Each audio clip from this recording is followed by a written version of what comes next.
I'm Billy Hines, and I've been assigned to brief you on 1995's Team 1 Stormwatch and WildC.A.T.s.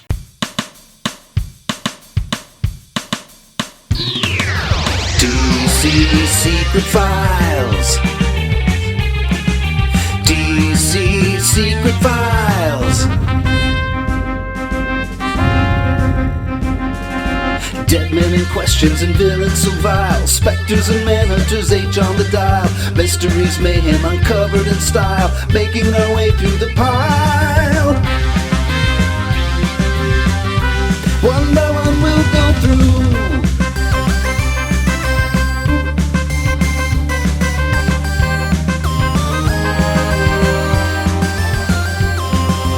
DC Secret Files.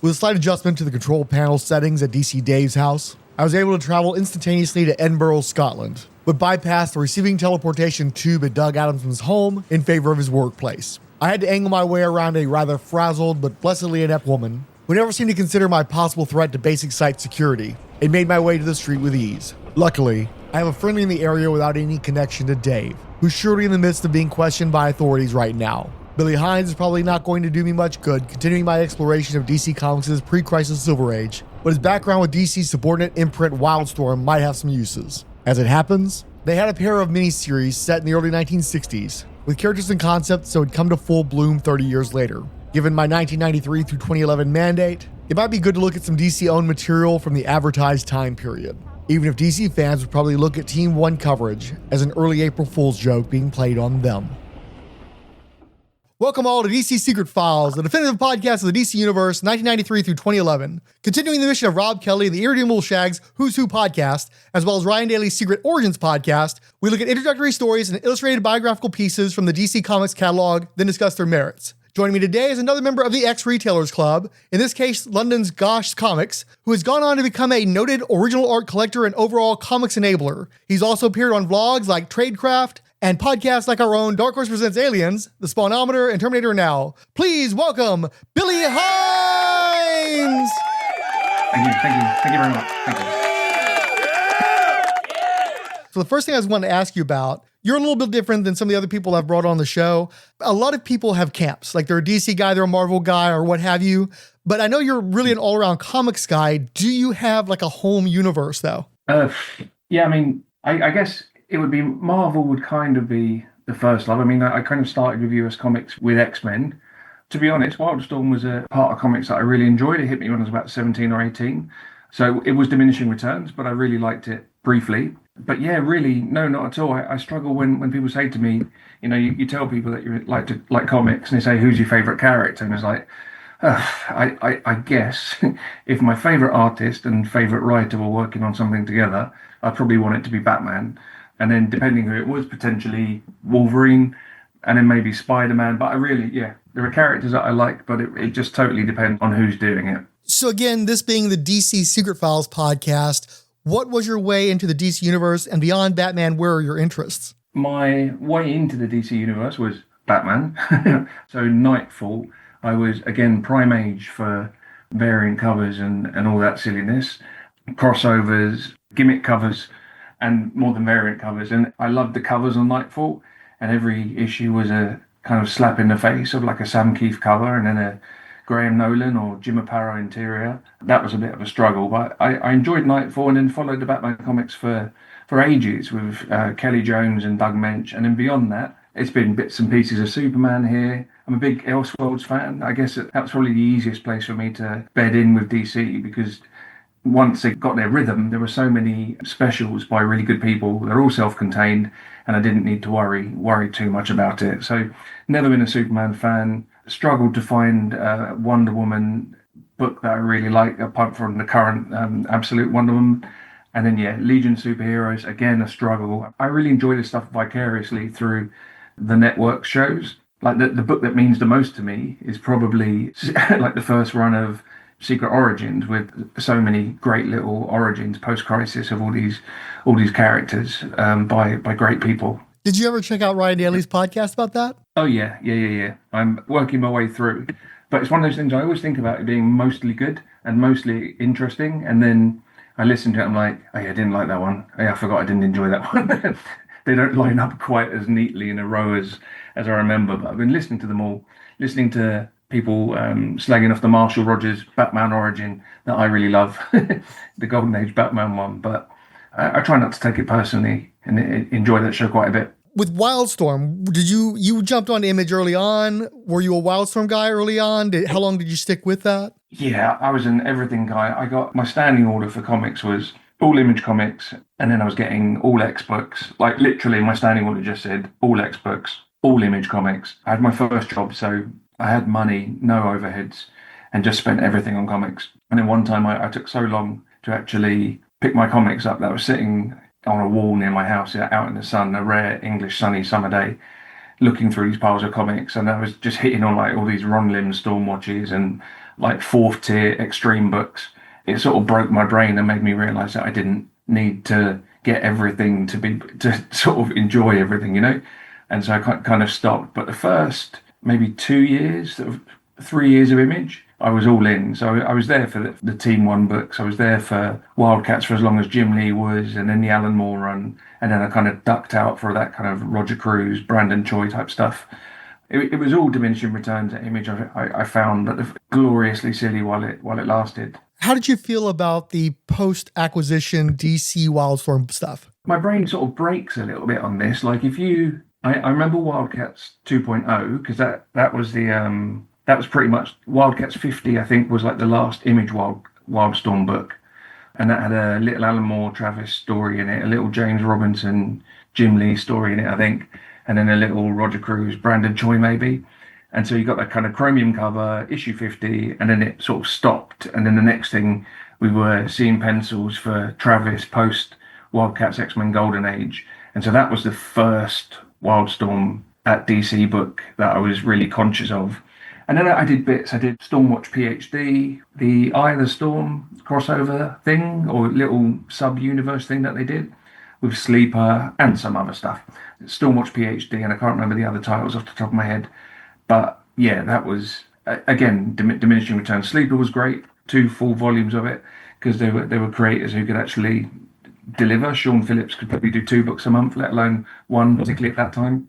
But Stormwatch PhD with that guy who was an early, what do you call it? He was an early cancelled bloke for pretending that he was in the army, but it turned out he wasn't. Micah Ian Wright. All of these things, they just sort of crumble a bit. Automatic Kafka, that was another one of those Eye of the Storm books, and that was fantastic. Joe Casey and Ashley Wood with a tremendous meta final issue where Joe Casey sounded off about the state of the comics industry and promises that they've been made and everything, which is great. Just while I think of it, and I did say no digressions, did you ever read the title Engine Head by Ted McKeever? They were characters that I have an interest in that I know turn up in that. So it's been one of these things where I knew I was going to get around to it eventually, but it still hasn't happened yet. Honestly, as with most McKeever stuff, I really came to enjoy what McKeever material I was exposed to, and I've been picking up McKeever stuff. I've got stuff on the shelves waiting to be read.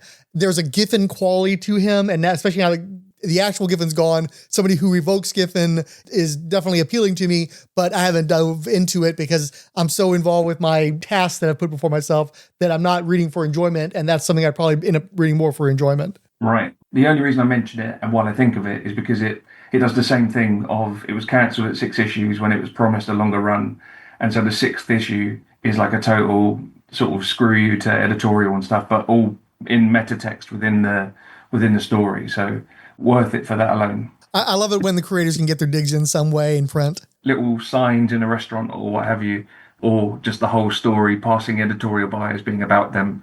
It's quite funny.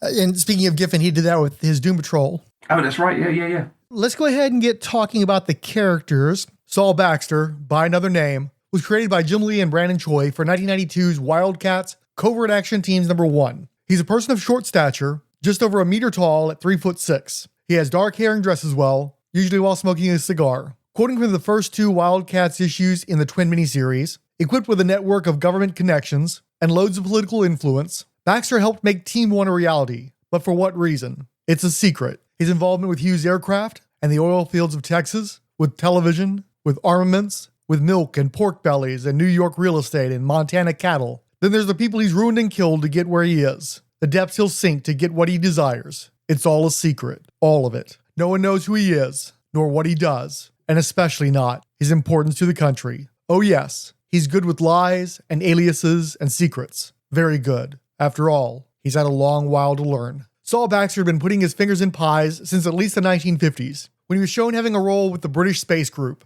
a clandestine government project to conceal increasing incursions by other dimensional entities into our world. Back then, superpowered beings were rare in the WildStorm sphere, with Colonel Jennifer Sparks being an outlier, dealing with these incursions since the 1920s. However, Baxter and Sparks were at a secret internal gala of the space group when an alternate world war erupted. Sliding Albion, a parallel Britain, was wiped out by a biological attack, which they attempted to vent into our world, instead causing a localized eruption of sterile, mentally unstable superpowered beings in the London area. Baxter was also responsible for repelling a strike on a US military base by a hostile alien force, which prompted him to initiate Operation WildStorm, a vague allusion to the rise of varied alien threats plaguing Earth. Baxter has many talents, or what we call powers. He can read energy signatures around people, deriving insights like whether a human had been possessed by a type of slightly insectoid, quad-armed, extraterrestrial known as a daemonite, which Baxter hates more than anything. Another talent is the mental blast he can use to drive a daemonite out of a host body or mind wipe an opponent. Aside from an appearance in the Jenny Sparks biographical story in 1997 Stormwatch number 44, I don't think the Saul Baxter identity got around much outside the Team 1 miniseries.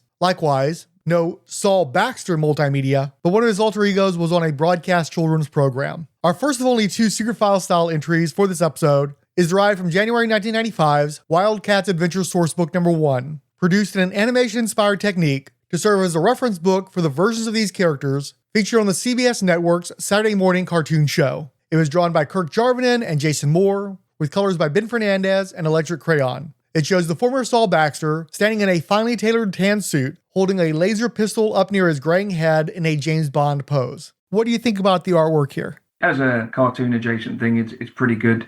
I wasn't into it at the time, the kind of Ty Templeton art on the WildC.A.T.s Adventures comic. But actually, this is pretty credible and probably close to on model for the cartoon as well. I don't know who the Moore is in the inking off the top of my head, but Kirk Jarvinen is one of the names I equate him with. Something like Aquaman Mini or something that he did. Yeah, he did Time and Tide with Peter David. Right. So, but this looks better than that, if memory serves. So yeah, it's fine. And WildStorm were the house of colours. When everybody else was talking about how great computer colours were, WildStorm were the ones who seemed to be making inroads into actually learning how to use them properly. I like Jarvinen on Time and Tide. I thought that he brought sort of an Art Adams quality to his work there. Yes. And he seemed like he was going to be hot stuff. He did some X-Men stuff. The Ultraverse got some use out of them. I guess he just couldn't put out the work because he was always very spotty. He never had anything that he did consistently.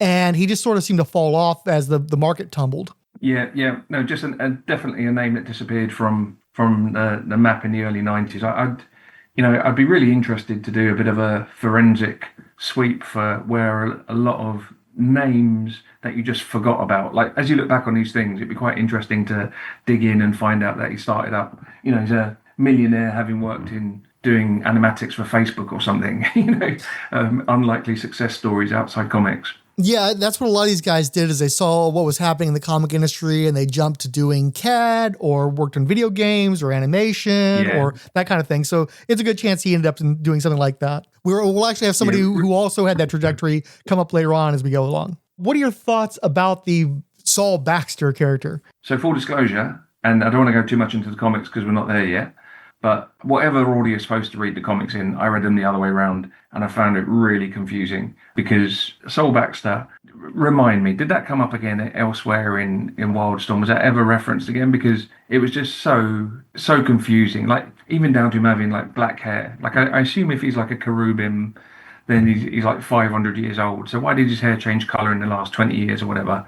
Yeah, I didn't connect him at all with the character that I was reading in the comics. And they didn't really go into him enough in the comics to do much with it. He's probably like the least interesting character in WildC.A.T.s anyway. I think it might be the other way around. I think he was probably dyeing his hair as Saul Baxter because we've seen in other points in time that he typically has gray hair and people of his race tend to have white hair oftentimes. So I think it's just that he stopped doing the dye job as the Saul Baxter thing started to fall apart. That makes more sense. He was like This was Jim Lee's tribute to Kirby, right? Is Lord that on the Emperor. record or is that the supposition? No. That's so he did Jacob Marlowe. So Jacob, as in Jack Kirby, and then Rob Liefeld did Troll. So they both chose to honour the king with midgets without any real staying power in the industry. Hey, but Troll got an action figure. Oh, did he? Okay, good for him. Yeah, weirdly, I don't think they ever made that figure of the Saul Baxter character. I don't think he ever got turned into other multimedia. But with Liefeld, you've got two, because you've got Troll, but you've also got Kirby, the sidekick of Prophet. Oh, that's right. Yep. Yeah, you're right. But we're probably getting way too into the image side of things for the DC audience. So we'll try to reel it back in for you folks. Sorry about that. Yeah, think of the kids. Let's go for it. It disappointed me that Saul Baxter had a fairly small imprint. About the only other place that he turns up besides the dual miniseries is in an issue of Authority, the issue 44, where we're going through the history of Jenny Sparks. He's got a little cameo in that, and I think that's about it. As will come up oftentimes over the discussion of this miniseries, there's a lot of stuff put in motion here that never amounts to anything, and Saul Baxter is one of the many frustrations. Yeah, fair point. And I did want to point out too, I know that Peter Dinklage gets fan cast in every little person in comics, but this is seriously the best comic book role I could think of for him as an actor to play, especially in his mid-50s. Yeah. I'll watch it. They keep trying to throw like Dr. Psycho at him and such, and it's like Dr. Psycho is not a good-looking guy. This guy is supposed to be a total chud, and Dinklage is still a darn handsome fellow. So you need to, and he's got a lot of charisma. I think that just suits this character best. Yeah, that's really good, and actually thematically fine because we're in the age of Wizard, which was all about the fan casting. So go for it, I say. So now we can move on to Mr. Majestic. The renowned superhero of World War II and the post-war era was a member of the top-secret Team 1 of the early 1960s.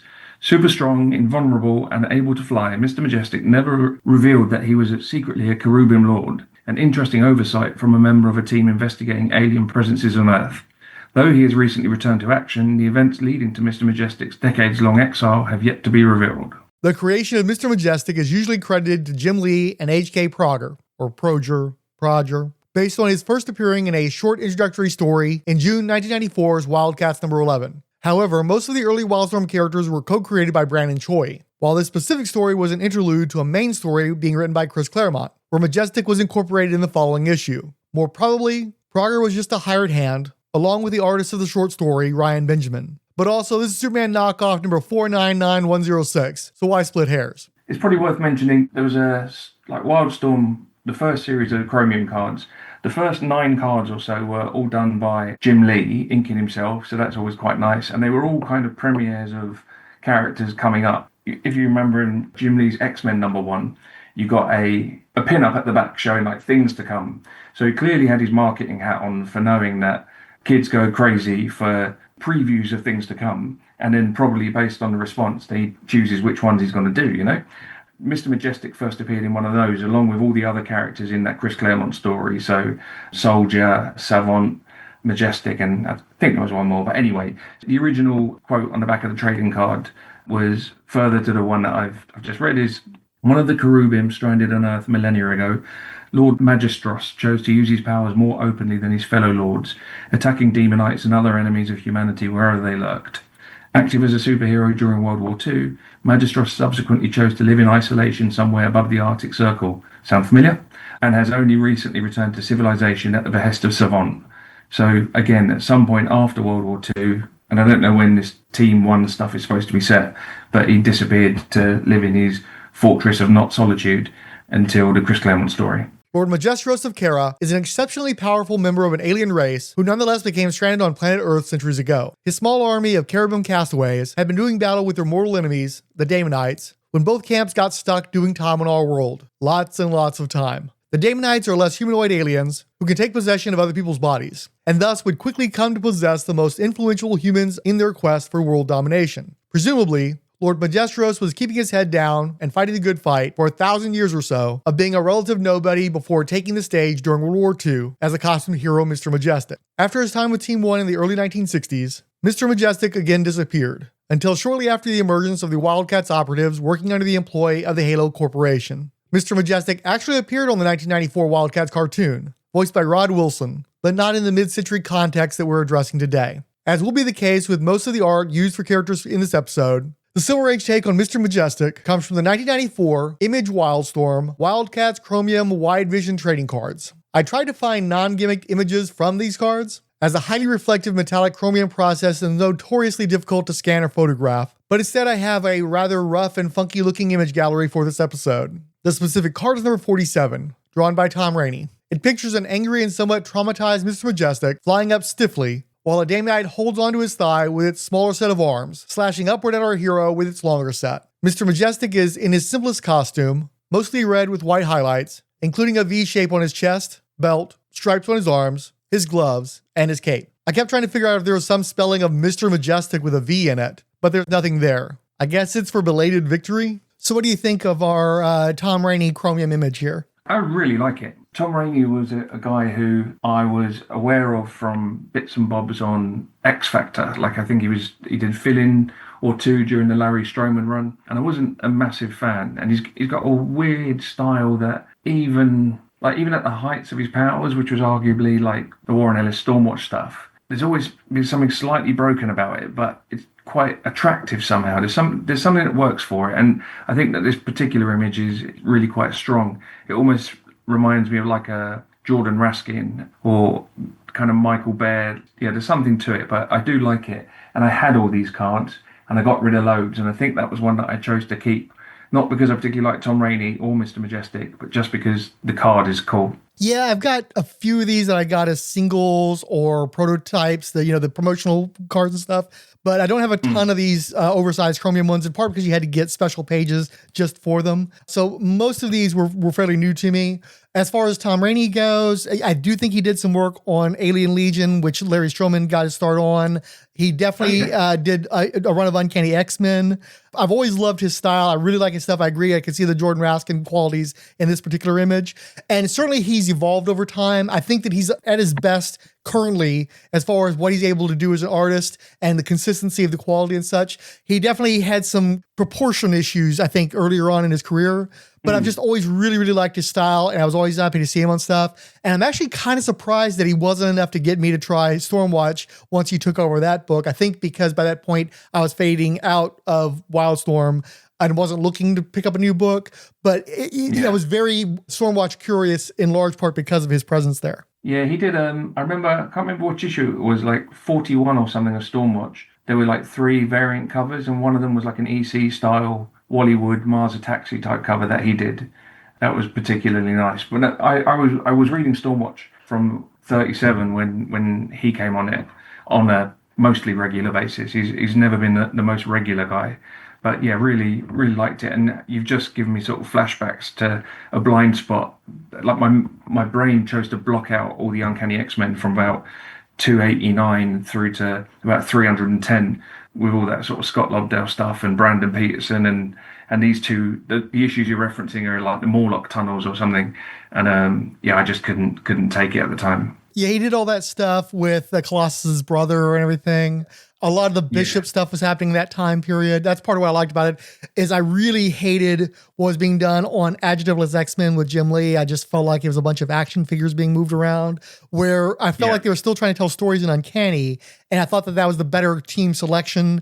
And then you have, I'm a big Wolves Portacio fan, and then he moves into Tom Raney, and it wasn't until I skidded into the brick wall that was early Brandon Peterson that I was ready to jump ship. Yeah, that stuff's rough. And I almost stuck around for John Romita Jr.'s second run, but I was just so burnt out of the mutants by then that even he couldn't keep me around. Yeah. It was a red letter day for my comic reading friends at school when Joe Madureira came on for 213 or whatever, or 313 or whatever it was. And it was just like, what's this? It's like someone to turn the lights back on. Well, again, it was somebody who had such a unique quality to him that you could fixate over it again, where a lot of these other guys were pretty rough and felt like they weren't quite ready for prime time just because they looked enough like Jim Lee to pass wasn't something that was going to make them fan favorites. Yeah, 100%. So what are your thoughts about the actual character of Mr. Majestic? I really enjoyed him in that Alan Moore run of WildC.A.T.s. I'm trying to think if that was his first real appearance in comics. I mean, there was the Alan Moore written Virus, like 5 super characters at the end of the universe, Mr. Majestic being one of them, like an STD that was traveling through time, like on him or something. There was It's like 6 characters. I don't know if do you know the comic I'm talking about? I think it was called WildStorm Spotlight or something along those lines. Exactly. It might have been a single issue release to that, or maybe there was like 3, but it didn't last long at all. But and the art, I don't remember being too great, but it was an impressive Alan Moore story for the time. Yeah, it went from Alan Moore and Carlos D'Anda to nobody for about 3 issues, and then nobody again for another 2, and then the series just died off. It was supposed to be like, here are the new characters, and here's a platform for them to be introduced, and it just didn't go anywhere. But that Mr. Majestic story is great. The Mr. Majestic ongoing that was done under WildStorm, I think, by Ed McGuinness is top tier. That Mr. Majestic #1 is a fantastic. It's like my favorite Superman story, and he's not in it, and it plays to those kind of ridiculous power levels that people sometimes complain about with Superman. Can he move planets around, or can he lift up a train? That Mr. Majestic series with by Joe Casey and Brian Hoglin, who I think is a colorist. They wrote 6 one-shot issues and then a few more, but the 6 one-shots are all by Ed McGuinness. They're fantastic, and mostly there's 1 issue which is tied into Wildcats, but the other 5 are continuity free. And that first issue, working in retail, that was one that everyone who came in that week left with a copy of that if I had anything to do with it. It was one of those, honestly, guys, if you don't like it, you can bring it back. Nobody brings it back. We had loads of copies of #2 left, loads of copies of #3 left, but #1 was impossible to find in our shop. I definitely had those moments in my retailing days as well, but those days were over with by the time that miniseries was coming out, so I've yet to read any of that material. Honestly, put it on your list of things to do. Make it a mission to read Mr. Majestic #1. The summary is he realizes that at some point in the next 40 years, there's like a sun eater coming across the universe specifically to eat our solar system. So he spends the rest of his available time changing our solar system around so that it doesn't recognize it when it arrives at the solar system. And that explains why he's not involved in the Vietnam War. There's loads of like really clever little things in it. And it's proper like Superman as science hero type thing. And I think that's why Mr. Majestic ended up in the DC universe in like those Abnett and Lanning written issues of Superman and his own miniseries and stuff. But again, diminishing returns. There was some really good stuff done with him. But ultimately, there's only so much you can do with a Superman clone, especially when you move him into the universe that's already got Superman in it. Yeah, actually, that's interesting because it does answer a question I've long had is, where is this guy? It's weird because they introduce him in Wildcats, which are very paramilitary kind of grounded elements to that whole universe, really. And then you have a Superman caliber character, supposedly, and yet he still has to be fallible enough to, be a part of this miniseries, for instance. And then he disappears for decades at a time. So that helps explain why a guy who's at this power level, who would be so uniquely at that power level within the sphere he operates in, could just be gone for long periods of time. So that's interesting to me. That actually sounds like somebody actually paid attention and made that Mr. Majestic, that Majestic #1 somehow tie into those bigger questions that you had, which is kind of fascinating. That I think the next issue is about the Millennium Bug, Y2K, and all this kind of stuff. So it's really of its time, but I highly recommend it, Frank. I did not read the issues where he was introduced during the Chris Claremont, Jim Lee arc. So he was a complete mystery to me going into this miniseries. And at the time, he just seemed like Superman without the Riz. So I was waiting, whenever you see a Superman type character in this type of story, you're waiting for it to turn out that there's some diabolical twist coming. And it just never came in this miniseries. And really, writ large, there's never been a big swerve with Mr. Majestic as far as I'm aware. So he is just kind of WildStorm Superman. And then that's all you have to say, really. Yeah. I think he's often used as a straight man, he's used as a foil for other characters to look slightly cooler by taking the piss out of him. And it also kind of leads back to that Joe Kelly Action Comics where they explain why Superman's better than Stormwatch, or better than the Authority, that. What's so wrong about truth, justice, and the American way? Exactly. So they were doing the same thing to Mr. Majestic in WildStorm and in the Alan Moore Wildcats and post that, as was being alluded to in that comic. I did a lot of triangulation with this series because it's so intentionally cryptic. It doesn't want to nail any particular thing down, it seems like. But if by looking at trading cards, looking at the WildStorm source books, looking at the Wildcats miniseries, it seems almost certain that it took place in 1962 because they make a real big point in the first Wildcats miniseries of saying that Saul Baxter, we'll say for now, had been amnesiac for 28 years, and that was 2 years before the miniseries. So it was the 30th anniversary of the terrible events that are recounted in Team 1. Nice. You got to give Jim Lee credit. I think he managed to do all this stuff, obviously with his slightly rubbish mate Brandon Choi. They managed to put all this stuff together, conscious of like the good bits of X-Men. So, you know, somewhere in his head he's going, it was great when Wolverine turned up in Uncanny X-Men 268. How can I foreshadow something like that? So he's clearly working to sort of build in his history in a way that it felt like Rob Liefeld was making up as if he was on a roller coaster. But Jim Lee was quite consciously seeding all of his later spin-offs in earlier books. That 28 years prior, that's a good catch. Yeah, I'd long since forgotten that. Oh, trust me, I had to. It took some digging. After this, Skeleton Warriors.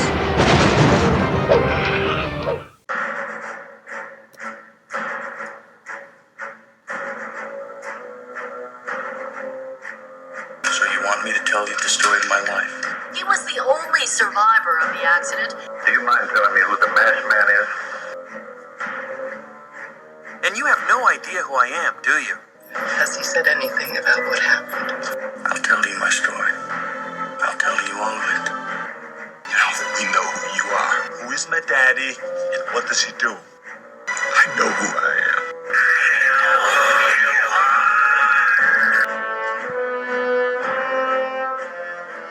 am. Coming soon, the Secret Origins Podcast, a review show dedicated to the post-crisis Secret Origins series published by DC Comics. Join me, Ryan Daly, and an all-star assembly of guests to reveal the untold origin stories of DC Comics' most legendary characters, as well as Kongorilla. Starting in June, the Secret Origins Podcast.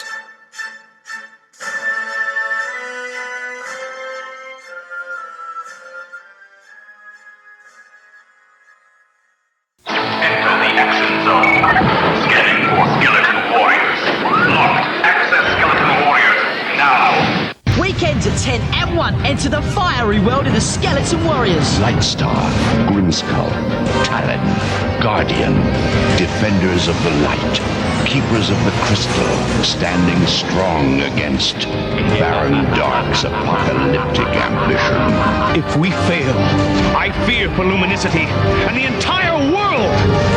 Now, are you with us? Skeleton Warriors, weekends at 10 and 1 on TCC.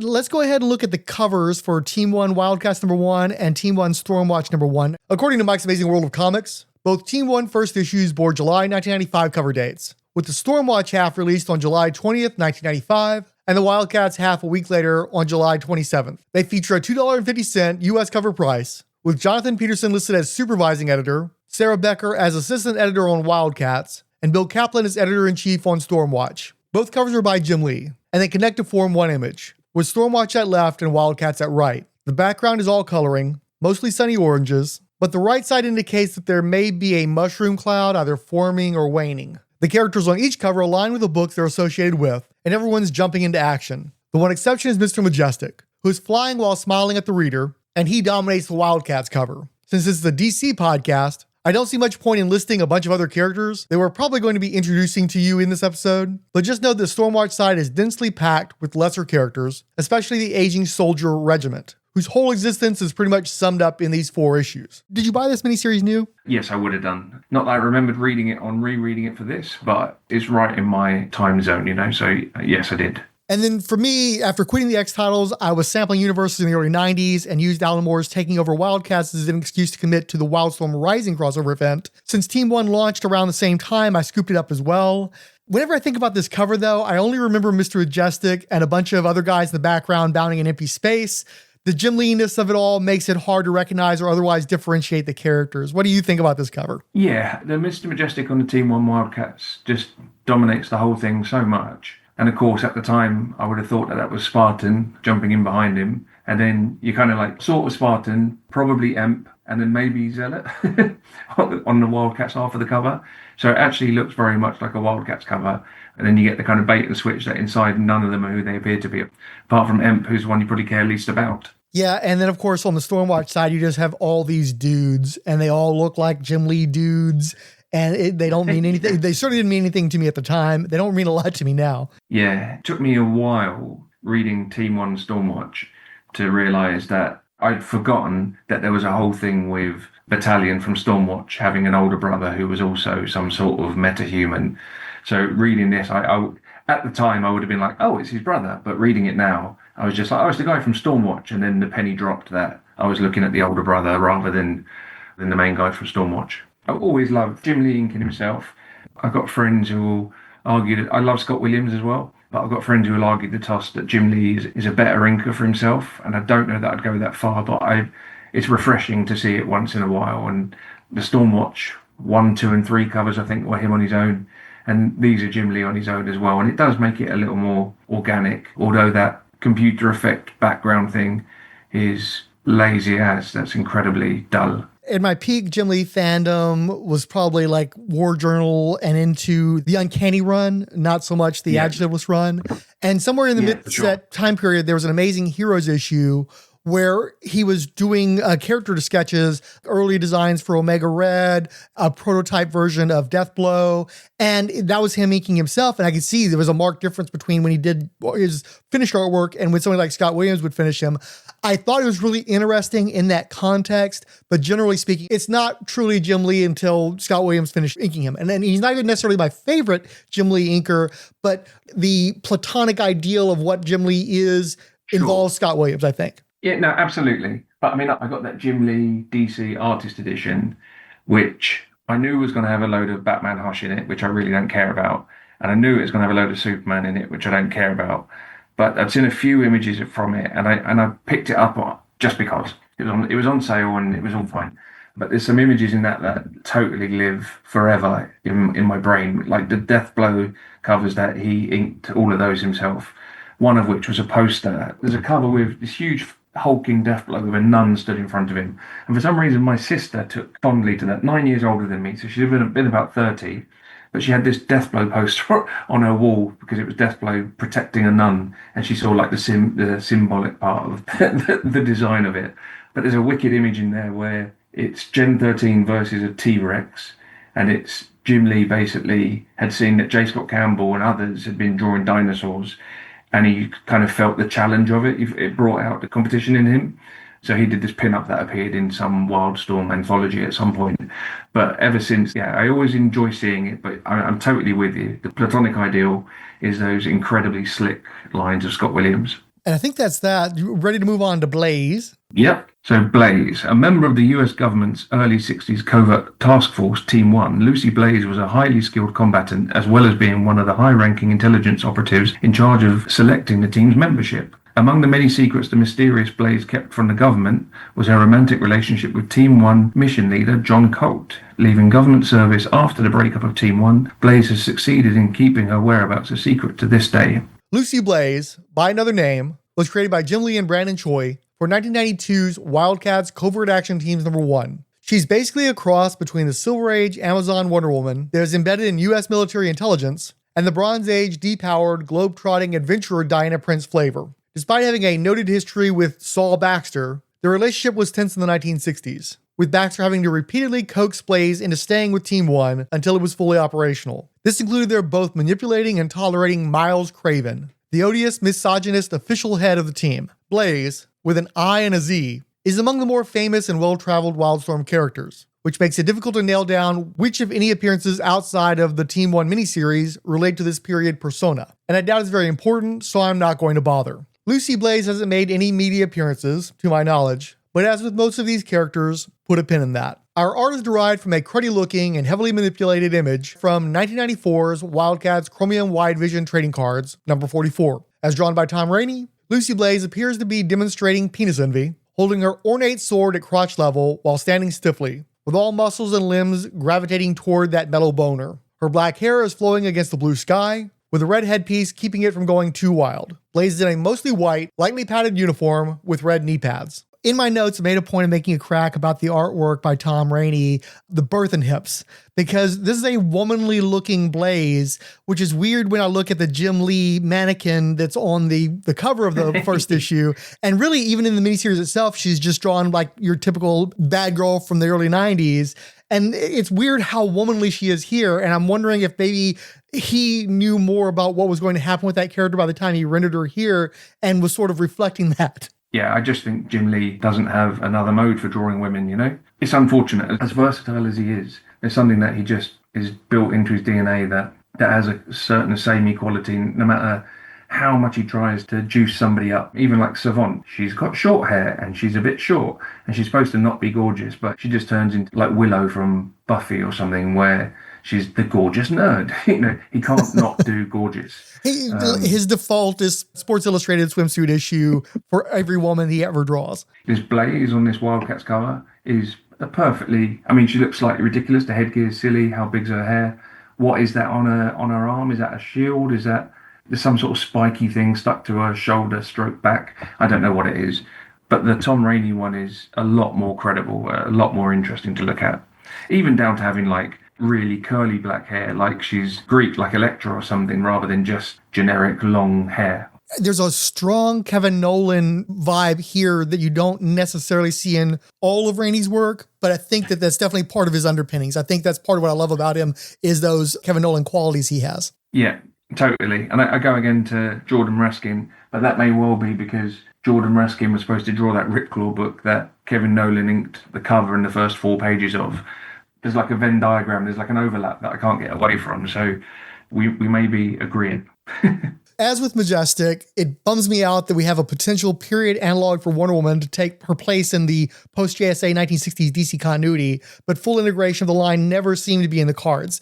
Now, you're not necessarily a DC guy, and really by this point, you're not necessarily a WildStorm guy, but would you have ever had any interest in the WildStorm characters being more properly integrated into the DC universe like they kind of halfway did with the New 52 and then walked back? I've heard people talk about the fact that there's like a lack of compatibility there. I don't think there is. I think there's a bit of a lack of talent in doing it.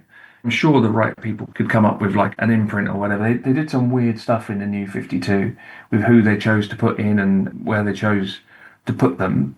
With the New 52, they were trying to introduce a little bit of a paramilitary Stormwatchy type bit on a few of the books. Not one of them worked. Despite the fact Jim Lee obviously loves Grifter, and people who are the right age have probably got some nostalgia for him, he's kind of rubbish. Like, there's no reason for Grifter. His brother, like Max Cash, who was in the Alan Moore Wildcats and was in some of the Joe Casey Wildcats, is a lot more interesting as a character because he's a bit of a loser.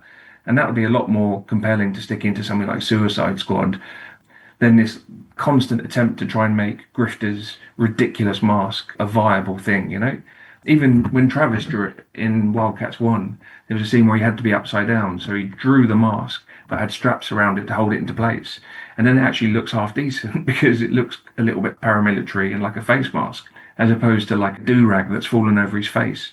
Yeah, some wrong choices, and I think they misunderstand their own characters and what could potentially work. Stormwatch could potentially work. Battalion was pretty great. Fuji, I think there were some decent characters in there.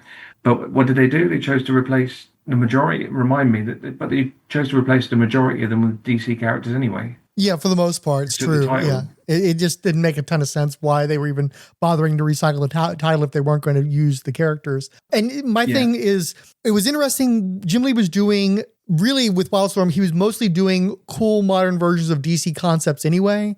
And I know that he wanted to sell WildStorm to Marvel. Marvel was going through their bankruptcy, so they couldn't have bought it at the time. But these properties really would have made more sense at Marvel, since they are so many of them are Ursat's DC characters. You can't have Mr. Majestic. I mean, they tried, but you can't really have Mr. Majestic and Superman wandering around at the same time. There's literally no difference between the characters. But I think this Lucy Blaize character, she was just like a fighter woman, right? She's not. I'm trying to think if Jim Lee managed to have a proper Wonder Woman. I know Zealot kind of was, but again, there was no sort of super strength there, or she couldn't fly or anything like that.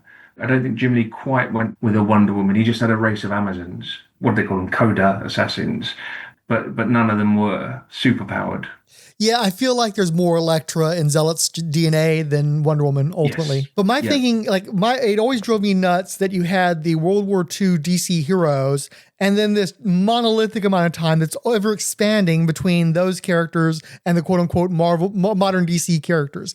And it was always my thinking is what you could have done is you could plug these period characters from outside the line, like the WildStorm characters, like a Lucy Blaize, could fill the role of the Silver Age Wonder Woman without being at that same level and without undermining that character. And that was just like a person who's kind of like Wonder Woman who was active in the 50s and 60s, who's long dead at this point, and then you don't have to deal with them, but you've got an explanation for why there weren't any other superheroes for decades upon decades. I felt like you could even have the 90s characters be active in the 90s at this point because you've got such a large gulf of time that you need to fill anyway, and none of them are iconic enough or powerful enough to really undermine the modern DC heroes. I feel like that's a thing they could have done that they chose not to. Yeah, it's quite funny, like talking about trying to integrate these characters now, try to imagine where they're supposed to be chronologically, and this idea of Team 1 Stormwatch, as we look at them on this cover, sort of crossing paths with like the JSA or something. It's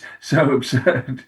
They could definitely team up with the Challengers of the Unknown or something. That'd be a nice little pairing. Yeah, that could work. It just occurred to me as well, there's a mention in that Mr. Majestic biography that he was like a Team Zero member, but they did actually do a team, like Chuck Dixon and Doug Mank did a Team Zero comic, and it was just like soldiers. It wasn't anything to do with superheroes at all. You know, I'd completely forgotten that happened, and I only vaguely can recall anything about that since you mentioned it.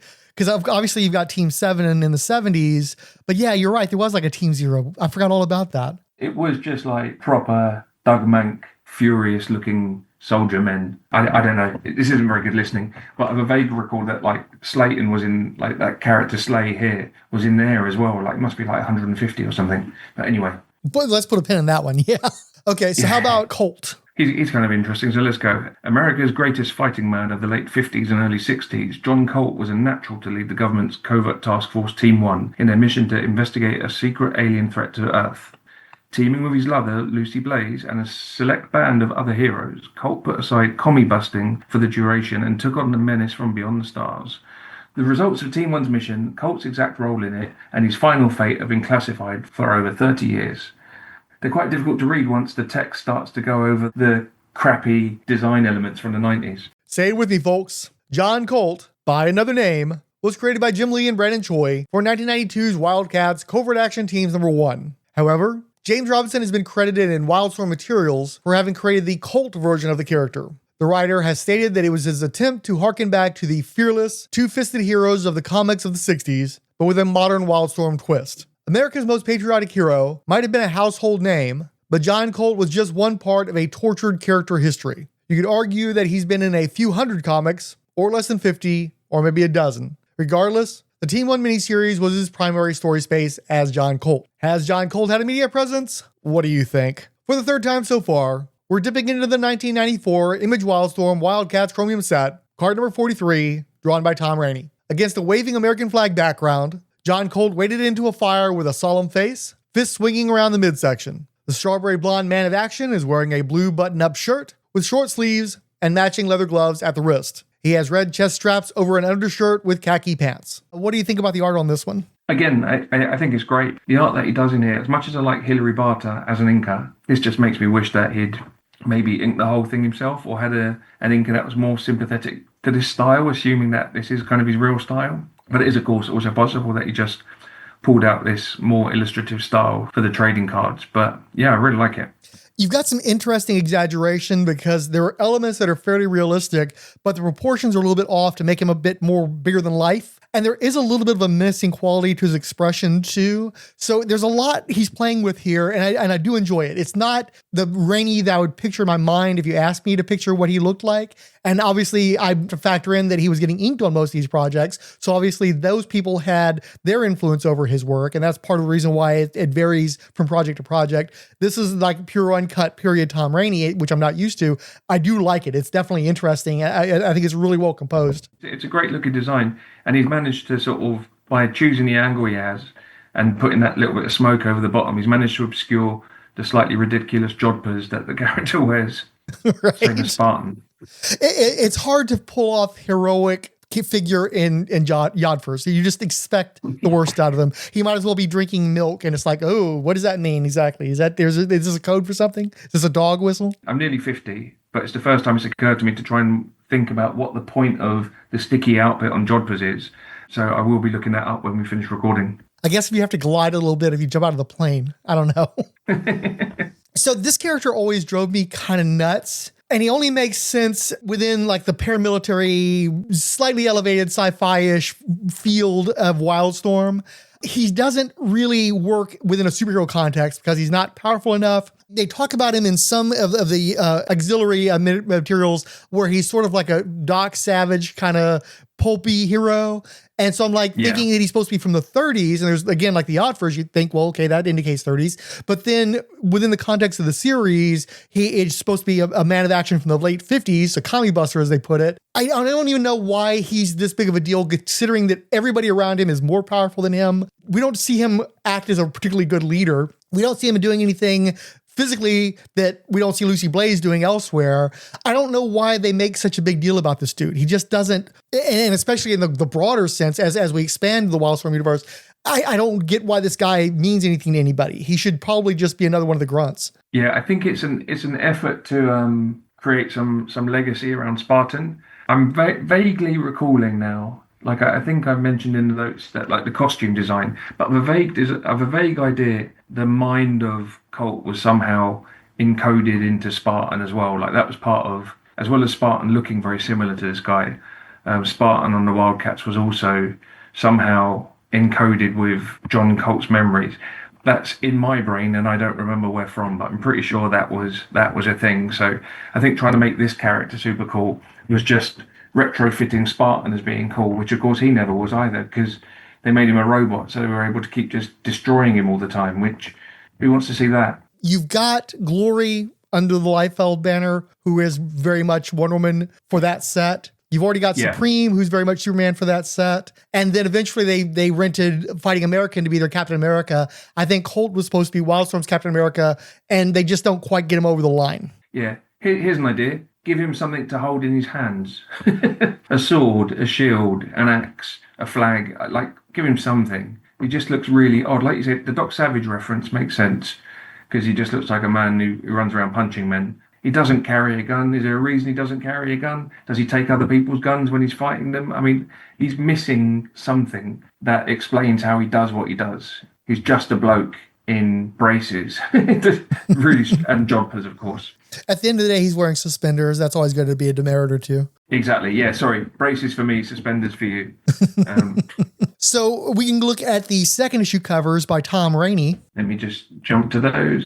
According to Mike's Amazing World of Comics, both Team 1's second issues bore August 1995 cover dates, but the book's reversed shipping order, so that WildCats dropped on July 27th, while Stormwatch was delayed a full month to August 31st. They again featured $2.50 US cover prices. For these issues, Mike Heisler is the credited editor, with Amy Zimmond serving as editorial coordinator and Jonathan Peterson as editorial director. Both covers are by Tom Raney, with colors by Robert Rowe. They again combine to form one image. Swapping spots, the proto-Wildcats are at left, grouped together as a quartet of more or less equal stature. At right are the Stormwatch characters, with Regiment and King the most prominent, and Think Tank still hidden deep in the background. Speaking of which, there actually is a background this time, as everyone's on a craggy desert floor, with Old Glory flying behind the Wildcats, and a mountain behind Stormwatch. Everyone is in typical action poses. These are fun. This makes me think that Tom Raney preferred his series, or like wanted to. It very much looks like Tom Raney has put a fair bit more effort into the Team 1 Stormwatch cover than the Team 1 Wildcats cover. The Team 1 Wildcats cover is like a pre-Photoshop montage. I've drawn 4 people. I can't get them quite the right size. I guess John Colt is supposed to, that's supposed to be Emp as a small person.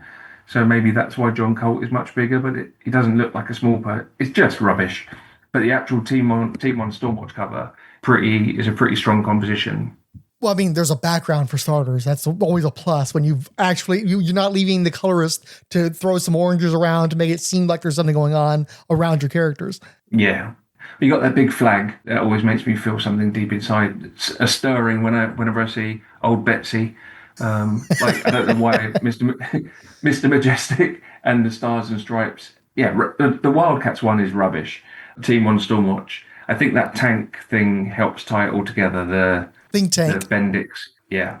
Yeah, I definitely appreciate that there's more individual personality. These characters look different from each other. They're not just a bunch of action figures. But at the same time, they're still essentially color forms placed haphazardly against the backdrop.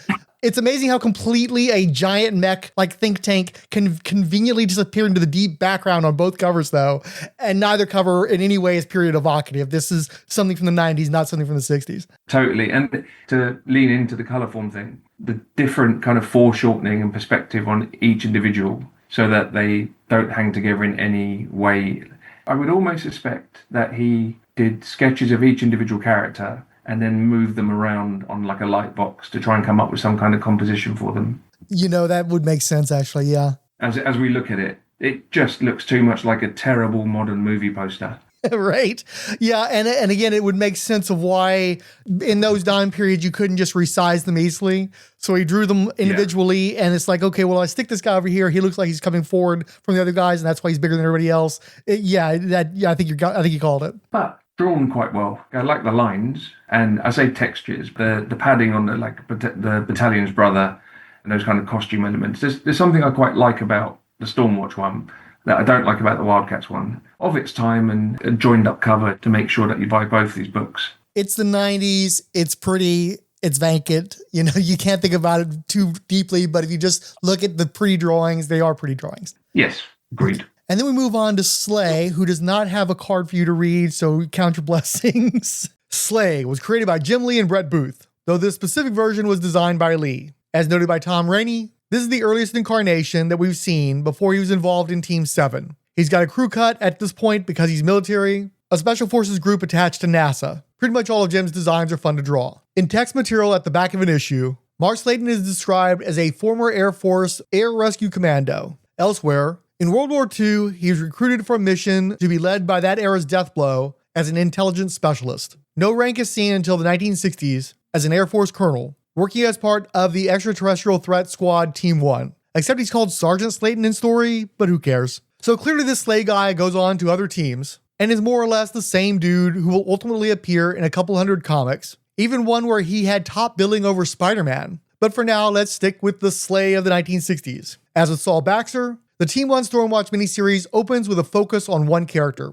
At this point, Marc Slayton is regular military, stationed at Cape Canaveral to watch over the launch of the Icarus V, billed as the first major communications satellite deployed by the U.S. space program. For the record, that's likely ahistorical, because the first comm satellite launched in 1958, with television transmission in 1960, and the expansive Telstar 1 up in 1962, the earliest the story is likely to have taken place. Admittedly, that was a cover story for a satellite intended for military application, but just saying. Another Daemonite-possessed human attempted to sabotage the launch, killing several servicemen. Slay survived a close encounter, but was no match for the Daemonite physically, though he managed to snipe the alien from a distance with an assault rifle. Miles Craven then handled the cover-up, and though he had photos from an unauthorized reporter seized, the guy was still free to broadcast his account on the local news. Slay was given a cover story and placed on leave, but pursued the issue by connecting with an old associate involved with his security assignment, Lucy Blaize. Despite all that implied history, Slay has yet to cross over into outside medium in any of his forms. Slay didn't receive a Chromium card, and I personally needed a break from the things, so luckily we can instead look to the 1995 WildStorm Gallery oversized set, trading card number 46, painted by Joe Phillips. It's a waist-up shot of the white-haired Slay in a patriotic battle uniform of mostly black leather with silver gauntlets and shoulder pads. He's holding a machine gun at waist level in his right hand, and an automatic pistol up toward his head in the left. He's got a determined but slightly cocky grimace, with crude light blue and yellow 5-pointed stars of various sizes in the background. What do we think about the artwork on the Slay card? Were you not tempted to go for, that Slay card? No, I can't stand it. It's so bad. It's interesting. Joe Phillips was a Gaijin guy, right? Yes, indeed. So he did like Heretic or whatever. But this looks very much like an Adam Hughes painting in terms of like the techniques and everything. I would almost think it was an Adam Hughes painting. It's only the fact that Adam Hughes, even at this period in time, would never have done hair as bad as this guy has. Shocking hair.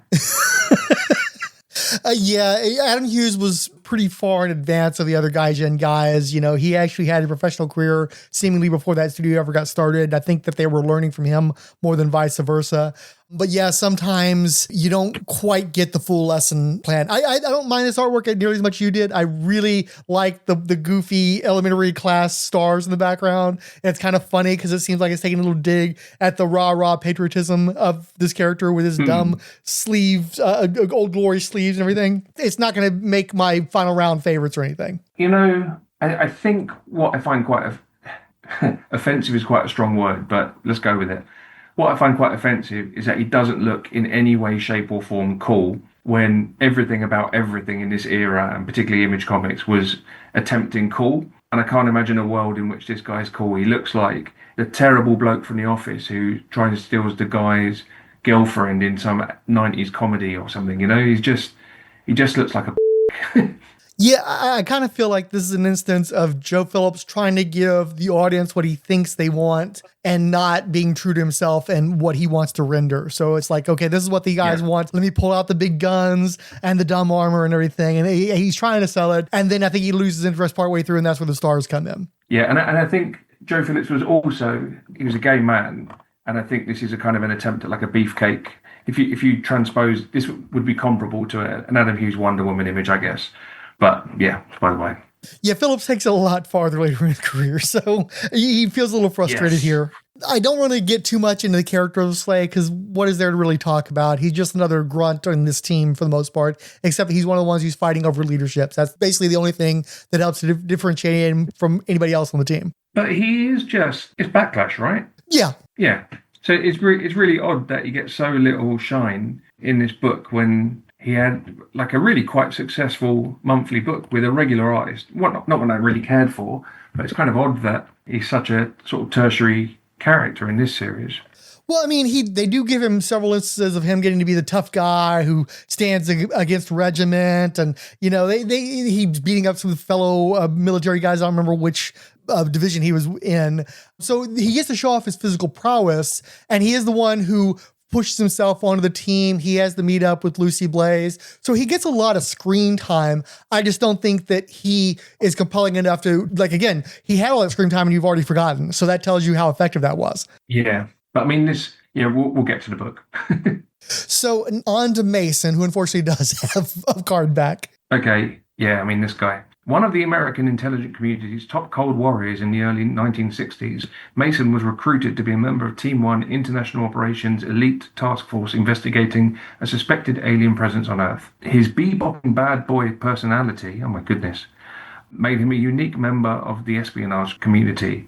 Like everything else about Team 1 and their mission, Mason's final fate remains a highly classified mystery known only to a select few. Described as a Kerouac cold warrior, Mason was first shown brutally killing a small band of red Chinese in a sewer system while joking about the origins of chop suey. Even Miles Craven had heard that Mason was bad news. And we see in a flashback Mason threatening an already brutalized woman with a knife, presumably as part of a sadistic assault. However, Craven figured that Mason may be the right kind of trouble for the job, unconcerned about any outside proclivities. Mason was presumably created by James Robinson and Richard Johnson for the Team 1 miniseries. Outside the Twin miniseries, Mason only got one more callback in a 2009 issue of WildCA.T.s. He matched mid-century handguns against Damonites and seemingly lost, presumably dying on the inaugural Team 1 mission. Mason has not appeared in any media, and for once I'm not being cutesy about an alternate identity or anything. However, guys like Mason were all over 50s and 60s movies and TV shows. I think he lost the race to Danny Zuko or something. In a slight variation on the ongoing source, we're back to the 1995 WildCA.T.s Chromium set, but card number 46 is drawn by Rich Johnson. Mason is leaning up against a brick wall smoking, his pack rolled up into the sleeve of his white t-shirt. He's wearing tight blue jeans and holding his leather jacket to one side. With his right hand, He's holstering one of 2 automatics cross-strapped over his chest. Further in the background is a billboard for a diner with a waitress in a skimpy outfit. It occurs to me, how far back is international operations supposed to go?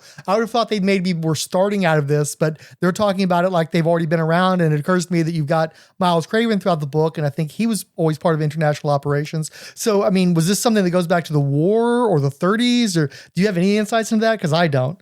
Well, I just always took him as being a cipher for the CIA, which would be the end of World War II, no? Weren't they called something else in World War II and then became the CIA? Sounds right, yeah. After? Yeah, like the SAS or something. Special Operations Force or some kind of, yeah. Exactly. Yeah. So, yeah, just curious. I just assumed that this was the same sort of thing and that maybe, what did you just say, Miles Craven? That's him. I assume that he goes back to like the Second World War and has been there ever since, you know? Yeah, it's tricky with the timeline where they would be at in the 90s, but he seemed to be a pretty advanced age by the time he's showing up in Wetworks. Yeah, I really enjoyed that aspect of the WildStorm universe, by the way. When I.O. turned up, I thought it was a good thing. The whole Jack Lynch, Miles Craven, again, just Jim Lee fast-tracking the kind of legacy stuff that made he and Claremont's X-Men work really well, of filling in the backstory of Wolverine and Weapon X and all those kind of things. It felt like he was trying to get all that into his own universe as quickly as possible. And I think he did that quite successfully with I.O. And this Team 7, Gen 13, all those kind of elements, I felt hung together really well. Well, and also Nick Fury sort of haunts his entire time at Marvel. He never properly does Nick Fury, but he's in X-Men. He was going to be in the abortive Punisher graphic novel. Obviously he drew a great Nick Fury. And it seems like most Image guys like that stuff because they either did the S.H.I.E.L.D. that was like the heroic organization that it was back in the 1960s, or they did the S.H.I.E.L.D. of the 70s and 80s where they were somewhat corrupt. And that's why you needed the Nick Fury versus S.H.I.E.L.D. miniseries. And I.O. was definitely the more corrupt, dark espionage element of that S.H.I.E.L.D. paradigm. Yes, yeah, exactly that. Jack Lynch with his scar over his eye or whatever is supposed to probably be the Nick Fury analog in a way, although being the sort of guardian of Gen 13 doesn't feel very Nick Fury at all. But yeah, I'm guessing that's where he started. But getting back to whole Mason here. Yeah, I mean, what a weird idea. They can't work out what they're doing, really. There's talk of him being like a beatnik, bebopping bad boy, which I don't think those words have ever been said before. And then he turns up in the comic and he's wearing like a tweed coat. They just don't know what it like. One minute he's a bebopping bad boy, and then the next minute they're going for like a Jack Kerouac kind of thing. Pretty unfleshed out, easy troublemaker on the team type vibe. But yeah, rubbish. Yeah, and they had that whole thing, you know, and we'll get into it more when we talk about the story, but you've got this Pike character, and then later on you've got a pretty important-ish character also named Pike. And I always thought, well, maybe the Pike that they're showing was a red herring and it was actually Mason the whole time. But the Pike who's in the later years is dark-skinned and appears to be of African descent. Yeah. Although there's some vagaries in there that can come into play, but we don't want to go too deep into that. Point being is that there's a guy who kind of acts like the Pike in the future, and that's Mason, and a guy who's got the name of Pike who's in this miniseries, and none of them seem to be the Pike that's in the future, and it's all just like, you know, again, it's that sand, you know, it's sand in your butt crack. It's like this thing that's bothering you, but it's not really essential, and it's not going to ultimately amount to anything, but when you think about it, it drives you nuts in the moment. Yeah, somewhere there's an interview that never got published where someone explains the cool story about how this guy killed that Pike and then took his name, and that's why he wears a mask, because he doesn't want to reveal that he's not the other Pike, but doesn't explain why he's like not a dark-skinned guy. You're right, it feels like there was something going on, and even I think I mentioned in my notes that I was reading it thinking, why is Pike like a weird sort of chubby bloke? And then in the letters page, somebody says something about Pike, and the response is, oh, but is it the same Pike? And it's like, well, give us a good reason why there's two people called Pike who are really different. Come on, guys. Well, and also, I don't think even Alan Moore could have fixed it. You can affect your weight. People can slim down, they can beef up, they can do all kinds of things with their weight. It's not prohibitive. True. Yeah, some really aggressive bebopping. But we've also got the art on display here by Rich Johnson, which is another one of those things that like, wait, Rich Johnson? No, not that one. It's okay.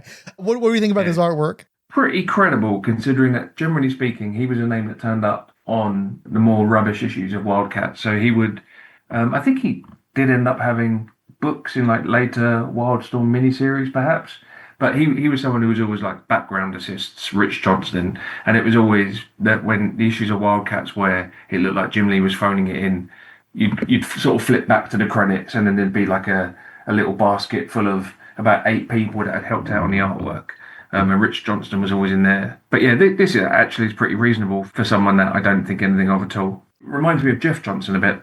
Yeah, I can kind of see that. I like the pompadour. I like the cigarette smoking, especially since that's so little seen nowadays. The cigarette box rolled up in the white sleeve, the denim, the diner sign in the background. He appears to actually be holding a leather jacket as build that he's supposed to have, as opposed to what you see in the miniseries. He does look like a greaser. He looks like a tough. He's clearly from a certain time period. People don't look like that anymore. Maybe some revivalists in the late 70s, early 80s. Maybe if he was like Bowser from Sha-Na-Na or something, it would make sense. But otherwise, he must be from the 1950s.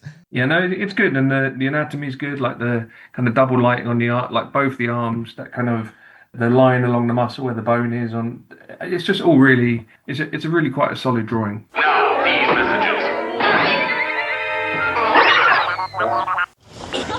Do you think of yourself primarily as a singer or as a poet? I think of myself more as a song and dance man, They call him Alias. You may call him Lucky Wilbur. You may call him Bobby. You may call him Zimmy. But the world calls him Bob Dylan. It's Pod Dylan, the only podcast dedicated to celebrating the work of Bob Dylan. Pod Dylan, hosted by the freewheeling Rob Kelly and her roster of special guests, examines Bob Dylan's discography one song at a time. Proud member of the Fire and Water Podcast Network, Pod Dylan is available weekly at fireandwaterpodcast.com and on iTunes and Stitcher. Next, Skeleton Warriors.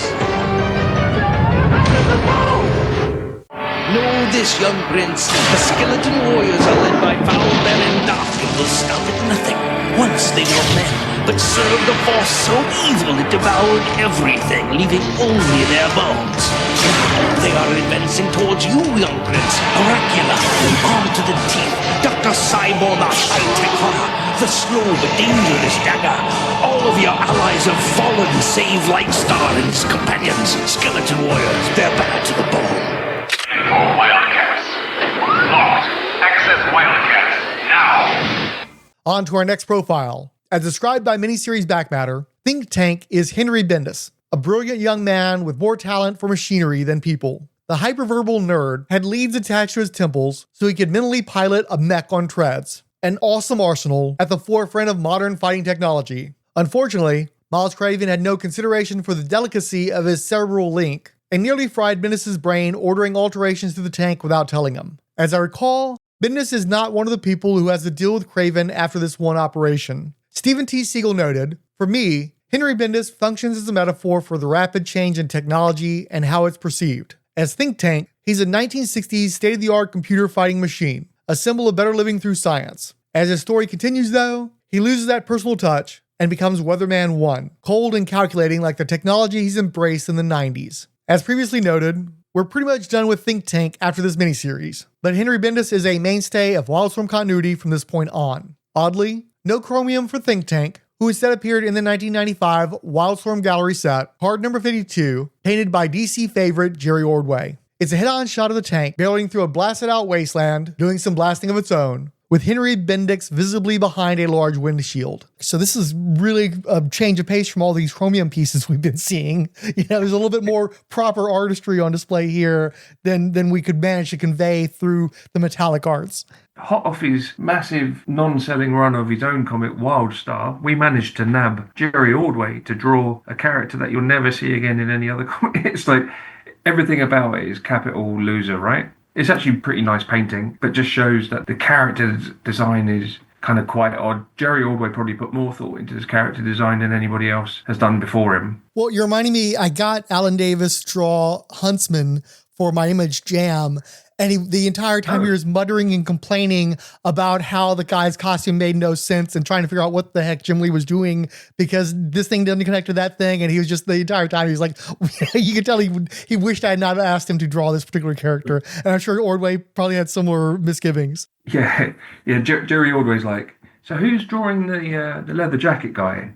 And then he he gets given this mad tank that it looks like even Richard Bennett would have sort of resisted trying to draw. It's not terrible. It's a great little drawing of the guy sitting in the tank there. It reminds me of like a Zoid or something. For one thing, you'd have to explain Zoids because I don't think people know what Zoids is on this side of the Atlantic. No, I know they teamed up with Spider-Man in the UK, but over here it's like a Transformers type thing, right? So it's a Japanese toy with a massive retro market. There are books that are just like every Zoid ever. And they were these very cool little wind-up dinosaurs that were like robot ships type things. And they had kind of a transparent screen on them that you could open and little figures that would fit in them. So you know how like you had Optimus Prime and you kind of wished that there was somebody to sit in his cockpit. Zoids were these wind-up robots with kind of interchangeable parts as well, so there was an aspect where you could kind of create your own almost, but they came with a little pilot in them, and Grant Morrison and Steve Yeowell did some of the comics in like Marvel UK comics. But that's bizarre. I can't think that there were that many Japanese toys that would have made it to the UK but not have been a thing in the US.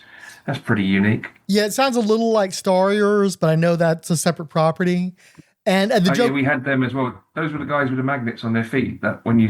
Is that them? I think so. They definitely were mechs with little bitty pilots. Right. And Marvel did a miniseries, like 4 issues with Bill Sienkiewicz covers that were way, that's where what we lost. Like the 80s, you had enough comics being sold that you could get Bill Sienkiewicz to draw freaking Starriors covers for 4 straight issues. Oh, yeah, Starriors looks like a really rubbish version of Zoids. Like, because the Zoids were like metallic grey and looked like really credible, whereas these Starriors looked like a really bad copy of Zoids. Interesting. Yeah, and well, like this one also reminds me a bit of Micronauts, the original Japanese Micronauts.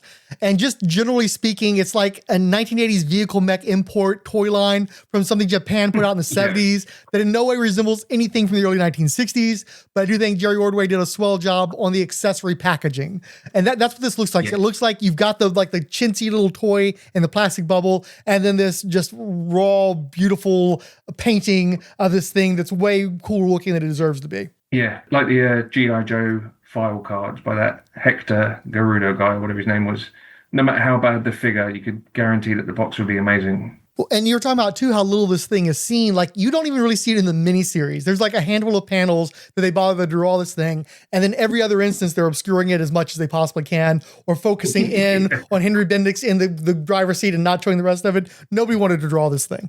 Yeah, just not a great idea. However, I do like the idea that Henry Bendix of Stormwatch fame, the guy up on the space platform with the thing on his head like, is it Forlom in Cloud City? Or Lobot? Lobot, yeah. So basically Lobot from Stormwatch had this history of actually being out in the field and was kind of interfacing with a vehicle, which would kind of explain the Lobot headset thing on him. Well, I've probably fleshed it out more than they did in the comic, but it does kind of work for me that prior to everything, he was in the field and he was some sort of man-machine type thing. Well, it's funny because his biggest think tank this is the micro version. The macro version is him being all the way up in outer space, commanding an entire super team the way he was commanding this tank in the field at one time. He learned from this mistake. Yes. Yeah, exactly. It's nicely done, almost on purpose. Let's suppose they did it on purpose. Okay, we're finally getting into the stories. Rather than going over the individual credits each time, we'll talk about who did Team 1 WildCats first. Even though it was the second issue released, this is the only part that starts in the present, so it makes more narrative sense to cover it now. The miniseries was written by James Robinson, penciled by Richard, aka Rich, aka Rick Johnson, inked by Mark Farmer and John Lowe, colored by Gina Going and International House of Color, and lettered by Richard Starkings and Comicraft with Kolja Fuchs. We open with the diminutive Jacob Marlowe, founder and financier of the Wild Covert Action Team, looking out the expansive window of his high-rise office at the headquarters of the Halo Corporation. Marlowe is an amnesiac, so he can't remember much of his past life, or how he lived it. Cut to the past, with the smug Saul Baxter considering his many ill-gotten gains from his secret office on a U.S. military base. His confidence is shaken when he hears that the base is under siege from a one-man army, and soon confirms that this man's superhuman power is derived from his having been possessed by a Daemonite alien. Baxter is able to conceal the use of his own unearthly talents while driving out the Daemonite, then killing its human host. It was Baxter's first encounter with a Daemonite since 1906, where they somehow caused the San Francisco earthquake. Though Baxter had halted the bid for an atomic submarine on base, he was sure that this was only the first attack of many to come. Baxter set about pulling together a covert action team to counter what he framed as a Russian threat to the US military brass, starting with Agent Lucy Blaize. They both had history with the Damonites, and so could best address the hostile aliens while minimizing knowledge of their existence. To this end, Baxter had bought, borrowed, or otherwise executed the silence of anyone present at the base attack who might have sniffed at anything extraterrestrial, primarily to conceal the existence of the rival Cherubim aliens on Earth. Since Baxter wasn't officially a part of the government, and Blaize was only a covert agent, someone at the Department of Defense would have to be seen as running Operation WildStorm. Miles Craven was both highly placed and ambitious to go further, while also being enough of a puppet to dance on Baxter's strings. Lucy Blaize would recruit the team, and Craven would be manipulated into approving most of her picks. These included Colt, Mason, Mr. Majestic, King, Slay, Think Tank, and Regiment. There were complications, however. For instance, Blaize was having an affair with John Colt, who at one point mentions missing his daughter Emma, presumably with another woman. Blaize is also secretly pregnant around this time, but Colt refuses to stay with Team 1 if Blaize leaves. I don't think Colt's daughter was ever addressed again, but Blaize's offspring will have a future. Miles Craven worked with the cruel Dr. Trina Nikes, who pushed the psychic abilities of a divorced woman, formerly known as Angela Bendis, so hard during training that she spontaneously died. Presumably, this was the mother of Team 1 member Think Tank, as the doctor's number 2 candidate was expected to be immediately called up. However, if my inference is correct, nothing was ever done with that plot thread. Also, Nikes was the codename of a future WildStorm villain, but that character has a different proper name, so any connection beyond Lee and Choi having boners for Greek words is unclear. I struggled an awful lot. I quite like Steven Seagle. He's probably the least interesting of the man of action writers, and this would have been very early in his career. He's clearly been put onto the book because of a kind of an adult bent in his writing, having come off like an issue of Grendel and a few indie books or whatever. But I found the writing in Steve Seagle's distractingly bad.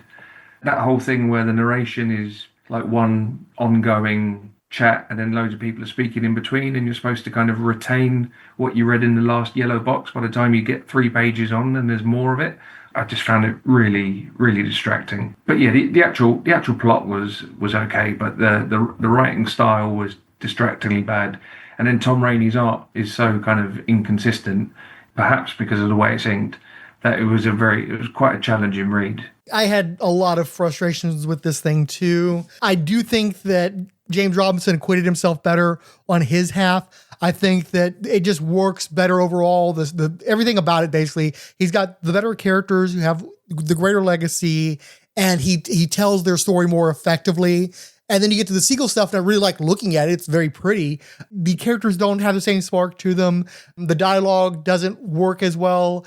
And whichever one you read first, then you get to read the second one, and there's a lot of overlapping of dialogue and plot elements, and you're like, why am I reading this twice? Yeah, and both of them, I read Stormwatch first, and then I think I read in your notes that maybe WildCA.T.s was published first, but whichever way around it was, both of them had things in them that would make no sense unless you read the other one, but to the point of ruining your reading enjoyment of like, what am I even looking at? There's a scene in the Stormwatch one where you find out there's a reference to the fact that Blaize is secretly working for Sol Baxter, but they show a picture of Sol Baxter, but you don't know who he is. So it could just be anyone. It's just a black-haired man sitting in a chair. It was kind of baffling. It was almost like they didn't quite know what the other one was doing, whilst at the same time being given the whole plot to sort of paste into their own comic. Really strange. What I always flash back to with something like this is the Punisher Daredevil crossover from the late 80s. The Romita Jr. Will Spataccio one. Correct. And of course, It makes perfect sense because you've got Mike Barron, who's a right-leaner, and he's got the knee-jerk, conservative, reactionary characters take on the circumstance of a guy poisoning people's pill bottles. And then you've got the devil's advocate, bleeding heart liberal lawyer who wants to obviously stop the killings, but also wants to come at it with empathy, try to, not just murder people, right? It makes sense for this story to be told from two different perspectives because it's literally, this is the Punisher's perspective on events, this is Daredevil's perspective on events, and you can see where they're just going to clash because they have different worldviews, right? And then with these books, one of the things that was driving me nuts when I was reading them the first time is I didn't know enough about the Wildcats or the Stormwatch teams to know what the differences were, essentially, aside from I knew who the Wildcats were, but I didn't necessarily know what Stormwatch had to do with them. And so when I was reading the books, I kept expecting there to be two different teams, because you've got Team 1 Stormwatch, Team 1 Wildcats, and that would make sense because, okay, here there are two parallel teams, but there's not. There's one team, and then they're both fighting the same bad guy, and literally the same scenes with the bad guys play out in both books for the most part. So it's definitely not bad guy's perspective versus the good guy's perspective. So basically, all they're doing is creating the confusion of different agencies within the same organization trying to have different ends and different desires. So really, maybe one of the books should have been Miles Craven and the people who were aligned with him, and then the people that are aligned with the Cherubim in the other book. But they don't do any of that stuff. It's just this jumble where you don't know what the heck's going on. So where it could have been a muddle in the sense of us not knowing what each person's agenda is without reading both books, what it ends up being is, no, we don't even know what the story is without reading both books, and we have to keep rereading stuff unnecessarily. Or you have that one sequence in one of the books where the individual members of the team are daydreaming while they're getting the mission briefing. So in one of the books, you actually hear the mission briefing. In the other book, you're seeing it get cut off while they're daydreaming. This isn't helpful. This isn't good storytelling. This is just narratively ill-considered. It's unfortunate. I do think both writers would go on to do pretty good work. And James Robinson's was like a breath of fresh air after reading the Stormwatch one, I have to say. But it was just rubbernecking, bouncing left and right. There's the scene where there's a psychic woman who has a brain aneurysm trying to use her powers in a kind of a Team 7 kind of way. But that doesn't really go anywhere. But she's called Mrs. Bendix. So is that like Henry Bendix's mum, and she's just never mentioned again? I didn't do an Ancestry.com check or anything, but I don't think there's that many Bendixes in the world, especially as of 1962. So these two would necessarily have a connection in a story where there's two Bendixes. And yet, nope. Nothing ever comes of that. So you were mentioning how there are 3 women in this series that all dress the same, look similar, perform similar functions, but one of them is Lucy Blaize. One of them is this Dr. Nyka's character who's a racist and is the one who's most directly collaborating with Miles Craven. And then you've got Trelane, who's never given a first name, which is frustrating to me because obviously this is connected to the Christy Trelane character from the Stormwatch series. So presumably this is her mother or something, or her aunt or something. But again, it's not clarified and you don't know why she's involved in this stuff. I mean, it's possible it's the same person. Maybe she's a cherubim too and we don't know about it, but it's not resolved. But more importantly, within the context of a miniseries, trying to read this thing cold as a new person into the WildStorm universe, I just can't tell these 3 women apart a lot of the times. And it's super confusing to me. Yeah, it feels like a whole collection of, you know how Claremont would do his kind of C-plots, where it'd be like one page in the middle of a load of other stuff going on in the Uncanny X-Men.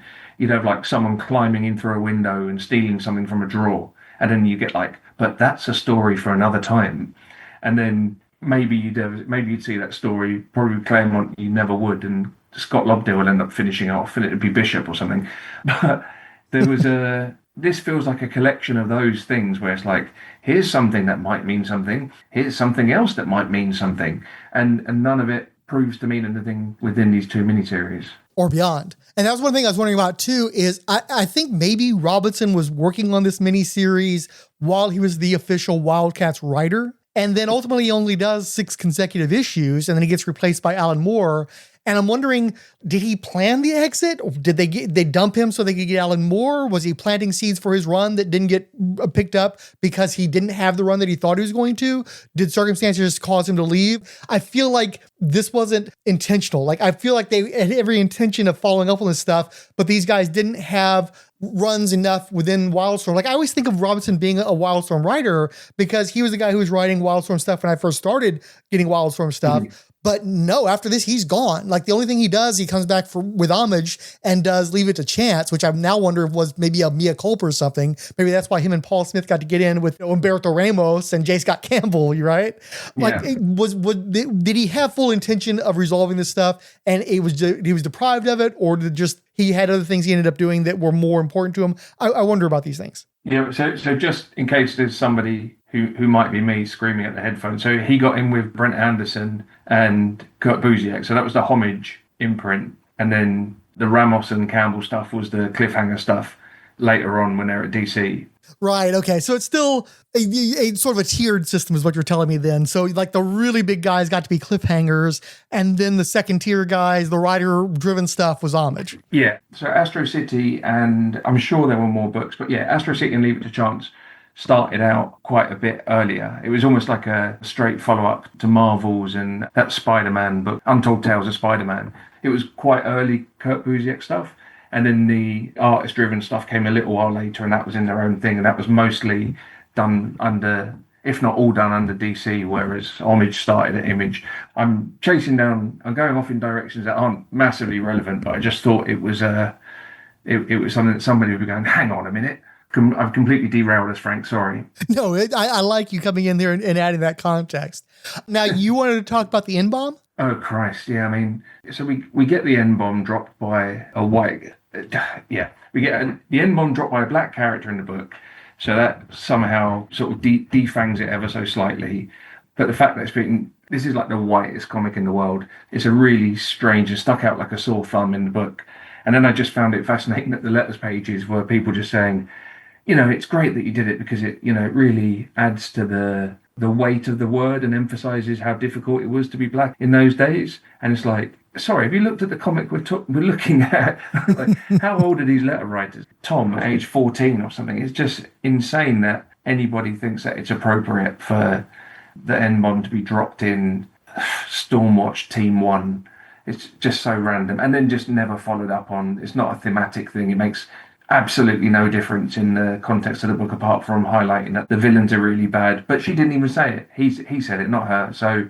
well, he said that he read it in her mind using his telepathy. So very comic booky circumstances. But yeah, it's very much... Oh, yeah. It's not even Kitty Pryde talking to the anti-mutant rabble in the mid-'80s, Given that it was set in the 60s, you could have used a more colored or some other term like that was more antiquated, would be more of the time, and wouldn't be a censorship issue, wouldn't be a potential offense necessarily because people would recognize it in that context. But yeah. I don't think that Spike Lee would be cool with you doing that. Stephen T. Seagle, Sam Jackson might be, but not Spike. So you're running afoul of at least a portion of a potential readership, although I don't know who was reading these books, so I don't know what the demographics were, but seemingly from the letters column, a lot of white guys that were passing streetcars that they weren't allowed to. Yeah. What's quite funny is the way, for people that aren't looking at it, you got a great panel of him sort of stomping out of this office like a teenager, highlighting the fact that he's read this woman's mind and she's stood behind him, like stood up straight like a beanpole. But you could almost put like Professor X is a jerk in his word balloon instead of what he actually says. So it's quite funny. Unfortunately, there's nowhere where you could publish it, but I could see where you could re-letter that to kind of be a parody of the whole Kitty Pryde thing because it's quite ridiculous. Well, and also you've got a character who's extremely well built for the time period, tall, black and proud, all that kind of good stuff. And he's making this big bold stand in his first issue. And then they completely clown him in the second issue. So it's almost like they gave him that moment to make up for it so he wouldn't seem quite as racially biased, even though the only black guy on the team ends up being essentially the coward of the team, although there are extenuating circumstances. So it's just a peculiar moment all around. Yeah. Really, really like off kilter and totally out of step with anything else that WildStorm ever published. Well, they actually did drop an N-bomb in Stormwatch number 44, which was the Warren Ellis issue where they're going through Jenny Sparks' history. But in that context, and also just in the context of that story, it's a more mature story addressing a lot of dark themes. And so that's just one more element. It's very boldly anti-racist in that usage, where it's a little bit more ambiguous in the usage here and definitely not as appropriate within the context here. Okay. And that was the issue that had the great variant covers because it was kind of through time. So there was a Watchman-looking one and a EC-looking one. But okay. And the Gil Kane. I bought the Gil Kane cover. Which one was the Gil Kane one? Like a superhero one? Exactly. It was Jenny Sparks standing on some rocks shooting electricity into the sky. Right. Okay. So the one other thing I wanted to get to while we were talking about the issue was artist Rich Johnson, who, as I noted earlier, has like multiple aliases because being stuck with the name Rich Johnson was not helpful to anybody, especially going into the late 90s. He, of course, shares the name with a notorious muckraker, making him tough to research. He has very few comics credits, mostly as an inker for Homage Studios. He ended his career as an artist for Sony Online Entertainment before passing on November 19, 2003 at age 43. 3. Now, at the time, I thought he was sort of the dud artist of the books, but now I really appreciate his mood, and he's the only guy who's drawing this stuff that looks like he's drawing something meant to be in the 60s. I gave him a hard time talking about that trading card earlier of the Beatnik guy, although I did say that was really well drawn, having completely forgotten the fact that he drew the two of the comics that we were looking at. It's sort of a bit boring. I think there's a world in which it would be much better, and I think despite WildStorm colours being of the better end of the spectrum, actually they really don't suit his style at all. Like, there's a lot of Kevin Maguire in a lot of what he's trying to do with his faces and expressions and stuff, but it feels like by the time he gets through the production process between the colours and the inks, it's all been, any sort of flair has been kind of rubbed off it, but pretty competent. More competent than I would have thought if you'd asked me without looking at it. No, these to produce it.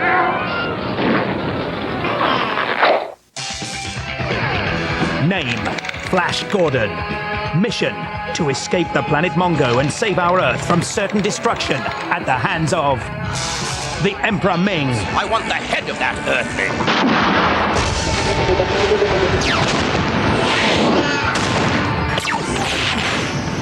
In 3 days, Ming will launch an invasion of Earth. Flash Gordon, the fate of our Earth is in your hands. Weekdays 10:30 and 2:30 and weekends at 11:30.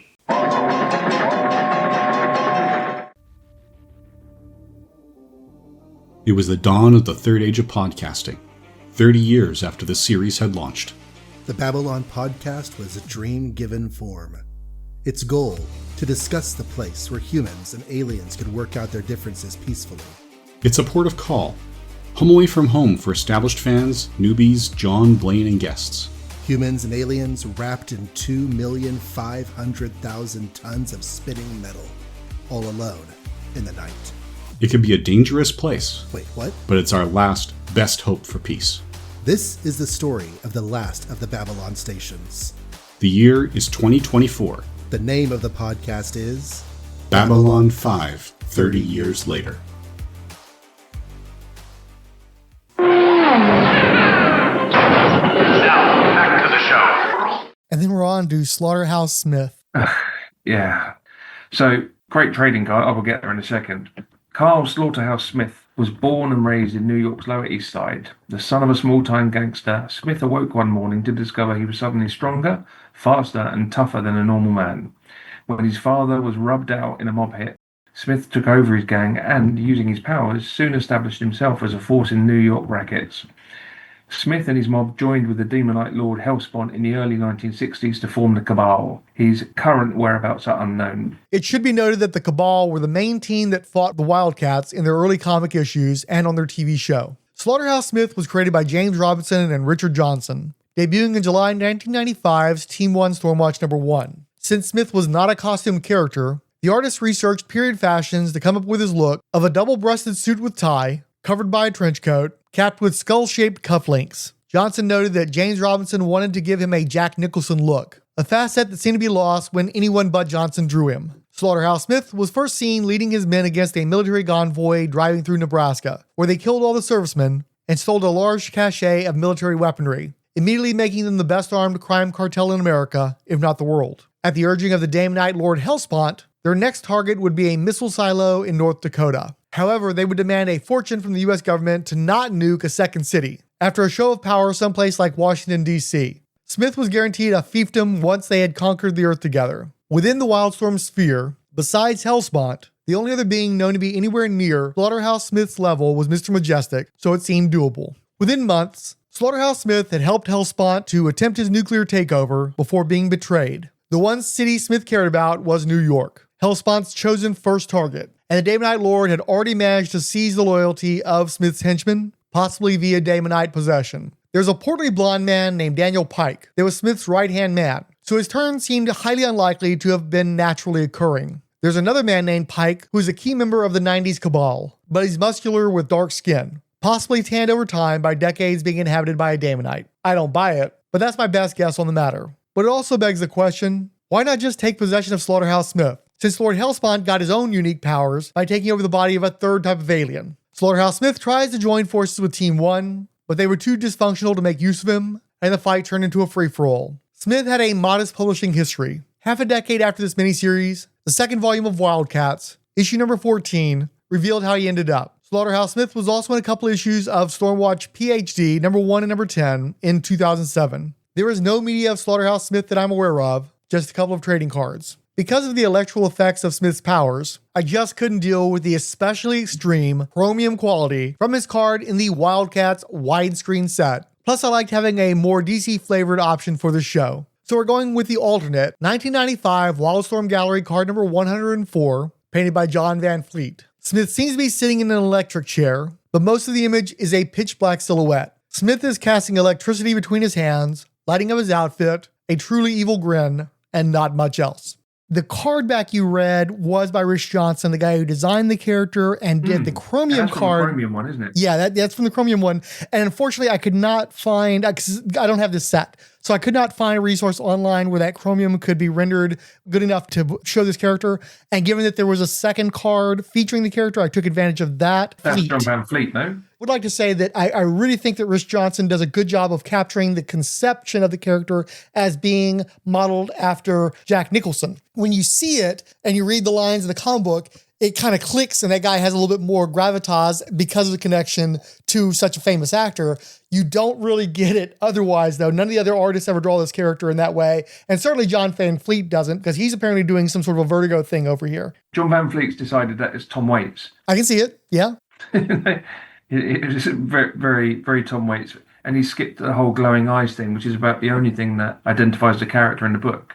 So you got Tom Waits in his Hellblazer costume on the painted card. And then, yeah, like you say, a kind of a Jack Nicholson, I guess, kind of thing on the by Rich Johnson. Hasn't the Muckraker got a T in his name? Yes, one's John Stun, and that's the Muckraker, and then the T-less one. But he also apparently went by Rick Johnson. Maybe that would be helpful to us. I don't know. Right. Most of his credits are Rich. I'm kind of trying to stick with that. I don't think I've ever seen Rick. There is that line of dialogue in the book where it's not just that he rubs out the other mob, he specifically rips their spines out. And I think he also kills their families, and he's just like really vicious about it. And I can hear Tom Waits reading that line just as well as Nicholson, so it kind of works. Yeah, I like John Van Fleet anyway. I find his comics are boring, but I find his illustrations pretty good. I don't mind that card at all, but he was in later books, right? He went on a bit. He would pop up in... Well, you talked about the Micah Ian Wright Stormwatch volume, which I think was called Team Achilles. And then you had the one that followed it that was by Doug Monkey and I think Christos Gage. And he's in that volume. Did you make it to the Monkey volume, or did you just read the one? I want to say Will Sportasio did Team Achilles. Yeah, I read some Team Achilles. I read Stormwatch PhD, which I think that was the Micah Ian Wright one. Because that was the one that was actually quite a credible paramilitary book. And if he hadn't chose to lie about having served in the military, it would have just been a good book. But the guy chose to decide that he needed to add a little bit more clout to his credo as a writer on that book, I guess. Well, I mean, the thing of it is he got the book because it was during the Bush years, the Bush administration, and he was supposed to be an Army Ranger. There's anti-Bush administration. And that was where he got his credit from, because he did a bunch of propaganda artwork and comic strips. The weight behind him and why people paid attention to him versus any other person that was going up against the Iraq War is because he was supposed to have been a Ranger and he wasn't. Right. I read up to whichever one was in the Eye of the Storm stuff. And I think that was the Stormwatch PhD, because that crossed over directly in that crossover with Sleeper, Wildcats 3.0, I think, by that time. And had amazing Jason Pearson covers on them, some Tom Coker art in there as well. So it was a pretty interesting run until it all collapsed under the scandal. Yeah, but at the end of the day, Slaughterhouse Smith, they set him up as being the opposite number to Mr. Majestic and somebody who was going to be potentially a major force over a period of time. And instead, they just nerfed him for 30 years, just like they did Jacob Marlowe. Actually, more like 35, 40. And then he comes back and he fights a diminished version of Stormwatch once. And then that's all we see of him. And I don't think they ever even resolved the whole thing where he was taking part in a massacre. I don't think the line collapsed before they ever resolved whatever they were trying to do there. So he was just kind of a mess. He didn't contribute anything. He could have been a contender, but he wasn't. Yeah, and also the comics never went as dark as some of these origins. So it's almost like this is the origin of a character that would only appear in a Todd McFarlane book, ripping out people's spines and all this kind of stuff. These books never quite got that dark. I think Jim Lee always had his eyes on the prize of getting some money for this stuff, and Marvel and DC weren't going to buy books that would get them in trouble with parents. I've got a copy of Spawn number 10, but it's numbered Spawn number 8 because there were 2 issues that were banned in Australia. So the numbering's different in Australia. I did not know that. That's news to me. That's cool. No, it's pretty good. I was in a charity shop and picked up I was looking for a Spawn 10, the Cerebus issue, and I picked it up and it said Spawn 8 on it, and it kind of broke my brain. And then it was because the Billy Kincaid issue was banned in Australia, I think, and there was another one as well. So anyway, they should have banned a few more of those issues just for being rubbish, but that's a different story. But sorry. Yeah, we're the Frank Miller on just merit. The Frank Miller, we just don't need that in our country. Yeah, but no, I wasn't aware of there being like funny book nasties. So there you go. There you go. Where were we? Isaiah King was created by Stephen T. Seagle and Scott Clark for May 9th, 1994's Stormwatch number 25, though the chronology of that matter will need to be addressed at a later date. King was a minor telepath enhanced with machinery in a supposedly struggling marriage, though his wife seemed happy enough in her first trimester and appearance. King was called up by Dr. Trina Nykus, another possible second choice for the businesswoman that had died. Nykus was a racist looking for an excuse not to deploy King, who had marched for civil rights in Alabama and was too headstrong to take orders without question, but he was simply the best candidate for attack coordinator. However, Isaiah King never figured on being an actual soldier on the ground, and at one point went AWOL to reunite with his wife, but was recaptured by Craven's forces. King was unprepared to take part in the counteroffensive against the Cabal, especially after the revelation that alien invaders were involved, and mostly froze up. Still, King survived the day, and continued to work with international operations into the 1970s. He would ultimately father 2 children, who would grow up to serve as superpowered members of Stormwatch. We don't really see Isaiah King in this unaltered form again, but he turns up in about 20 other comic book stories in a different state. As for the art, we'll take a third pass at the 1995 WildStorm Gallery set, card number 32, painted by Terese Nielsen. It's a black dude in a white uniform in close-up, holding his hands palm out toward his head with a few fingers touching, the international sign for telepathy and or the lack of a sun visor. What do we think about this painting? I had to read all of your background and stuff to even try and work out. It's such a sort of boring, sexless, like no frills trading card. And then, of course, you made me realise, oh yeah, I guess he's doing the, to me, my X-Men sort of hands over his eyes. But the way it's lit and everything, it just looks like he's stood on a hill and trying to get the sun out of his eyes. It's just rubbish. And I actually quite like, Terese Nielsen did half of Ruins before, or the Nielsens, I think it was her and her husband, did Warren Ellis's Ruins for about an issue and a bit of it. And then that was taken over by Chris Muller, who didn't jive with it at all. And it always felt like a real shame to me. I liked all of them, honestly, on that one. I thought that the shifting perspective, obviously it would have been, if you're going to do a dark version of Alex Ross, you want to have one artist consistently throughout, but it did kind of feel like a chapter play, and I thought they all did a good job. And Muller, I think, was able to show the decay in a way that they didn't quite convey with the Nielsens. And also, apparently, I think she's got a brother. She's got a brother and a husband that were both also painters. And I don't know if they were all working on Ruins, but they all worked on a lot of the same stuff together. Right, interesting. Yeah, because my memory might be letting me down. I thought that Chris Muller came in part way through issue 2. But if it was literally an issue 1 and an issue 2 thing, then I'd be slightly more forgiving. I don't mind like a planned art change. I just got real issues with like a halfway through art change. Yeah, and while they definitely both have that same dark quality, no one's going to confuse one for the other who has any understanding of artwork. They don't look at all alike. I hear some mad stuff. Your network's generally pretty good, but the amount of times people sort of say, he's got kind of a Mignola thing going, and you're just like, hang on, what? You know, he's used black. Right. Because this network is so DC centric, it tends to be a lot of kind of, well, it's more of a kind of a Mike Sekowsky kind of thing. And I'm like, take your word for it. It's kind of my blind spot anyway.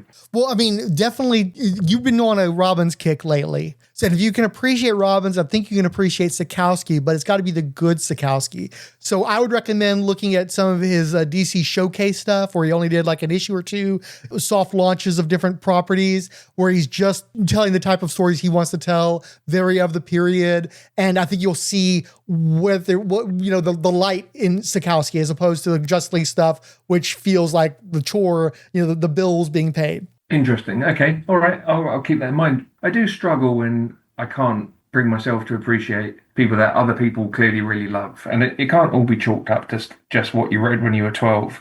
But I figure considering how much I've had to sit through Klaus Janson bashing and Rick Leonardi bashing on your shows, that I could probably feel quite comfortable saying I've got no understanding of the appeal of Jim Aparo. But I don't know if that's a British thing or a me thing or a my age thing, but I just don't get it. And I will say, too, that there in another different podcast that you haven't heard, I was talking about what a wonderful mingling of styles George Perez and Klaus Janson was on the Logan's Run adaptation. So I'm not bashing him entirely. Also, Klaus on Gil Kane in the 70s was awesome. And, of course, he paired very well with Frank Miller in the 80s. That Avengers, what if all the Avengers were Iron Man? Have you seen that one?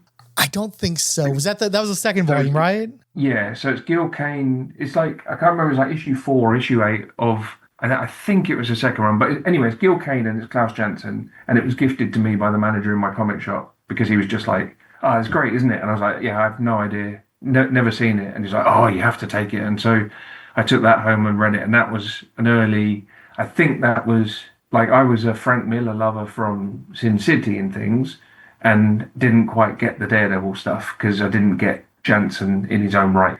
And then seeing that Gil Kane What If inked by Klaus Janson was a total eye-opener. So good. Yeah. But getting back to Terese Nielsen, one thing I like about the card, even though it's a fairly boring card, one thing I like about it is that, speaking from experience, I've had a lot of commissions where I'm trying to get an artist to draw a person of African descent. And sometimes they're hesitant, and when they're not hesitant, sometimes they're inept because they just won't draw somebody who looks like a real African-American person. And in the case of Nielsen's artwork here, the facial features are correct, the hair is correct. I appreciate that this looks like a black dude, where sometimes that's really not the case. Yeah, no, absolutely. It's a decent painting. It just feels like a detail on a bigger painting, and a bigger painting that might have given more context to what's actually going on. Because if he's doing it to me, my X-Men, it needs like a glowy bit around it with his eyes floating in the sky or something. It's very difficult to make out what's supposed to be happening. And it's only when you know that the character's a telepath, and if you've read a load of X-Men, you kind of go, oh, that's what he's doing. It's way more migraine than it is telepathy. Yeah, it's an advert for a migraine tablet. A TV advert for a migraine tablet, right? This acetaminophen is just not working. Yeah. Oh, anxiety headache. Yeah, pretty rough. And you were mentioning earlier, as far as relations go, this is the father of the two King characters that are heroes in Stormwatch in the then modern 90s. Right. Okay. Yeah. So his wife Mary is pregnant, probably with Battalion in this miniseries. Gotcha. Okay, that makes more sense. And then we carry on to the second issue, so we can start talking about the whole of the miniseries. For the wrap-up, we'll cover the credits on the last issue released, the one that takes the story closest to a conclusion, though there's a coda tied in with our last character entry forthcoming. Team 1 Stormwatch was written by Stephen T. Seagle, penciled by Tom Raney, inked by Hilary Barta with Rick Bryant, colored by Gina Going and International House of Color and Kello Graphics, and lettered by Richard Starkings and Comicraft. 2 months later, Team 1 is trained up to operation status. While the Cabal initiate their plot, they stealthily kill their way into Camp Williams, North Dakota, before Lord Hellspawn and Slaughterhouse Smith move into full superpowered assault mode. Gangsters in bulky power armor behind them. Miles Craven was already fighting with Lucy Blaize and Saul Baxter over wanting to divert members of Team 1 to his own assignments when the alert goes out about the attempt by unidentified life forms to take over a nuclear missile base. The team is briefed en route by Special Agent Trelane, who is repeatedly mentioned by Saul Baxter as someone he was using to steer Miles Craven. She is presumably related to the character Christine Trelane,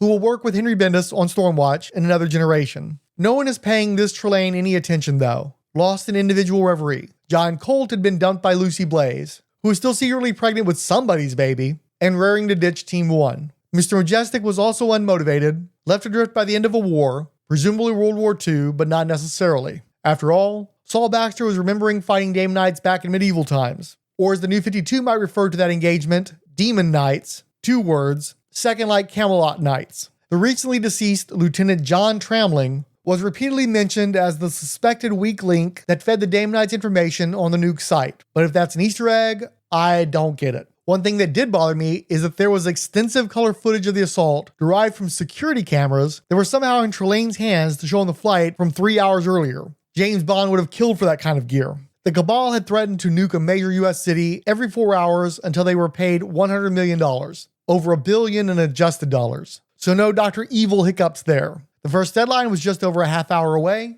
but a dispute over the target had caused elements of the Cabal to fall out. The series end on a free-for-all as Slaughterhouse Smith switches sides. King is almost completely paralyzed with fear as a non-combatant facing alien warriors, and large segments of Team 1 falter from insubordination and poor coordination. Before anything is resolved, the lights go out in both books, leaving 2 blacked out pages and no direct answers. Right. Very first panel of the T1 WildC.A.T.s reminds me that I'm pretty sure I've seen Rich Johnston doing the layouts for Kevin Nolan to finish somewhere on a WildStorm book. Because that first panel looks like a Kevin Nolan drawing in a lot of ways. It's incredible to look at the 2 books and see the difference, even in like colouring approach.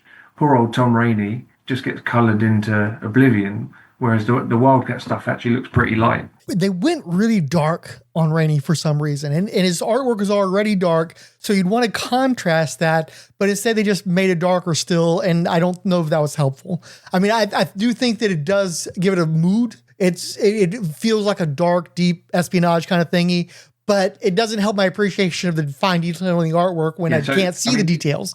Yeah, no, 100%. And the highlights are egregious, but this second issue of the Stormwatch one I found really interesting because it made me wonder, like they put so much effort into developing the Dreadnought looking guy. What's his name again? The Dreadnought? The guy that looks like a Regiment. Okay. They put all this effort into developing Regiment. Dreadnought's from G.I. Joe, sorry. Oh, see, okay. I'm picturing... He just looks like he should be hanging around with Zartan. Yeah, no, I get you now. I heard it as Dreadnought, like the ship, or like the giant robots from Marvel, and instead of Knock, which I would have caught that reference. He sort of turned into a reasonably interesting character, even if he's just like a parody. His story, as he goes through, is quite interesting in terms of the connection to the Team 7 drugs and everything. And then his ultimate comeuppance, which I guess we don't necessarily want to jump to right now, but he's actually quite interesting, but then he just completely steals the show. It's almost his book, the second issue. I don't know if I'd go quite that far, but he ultimately is the hero of the day.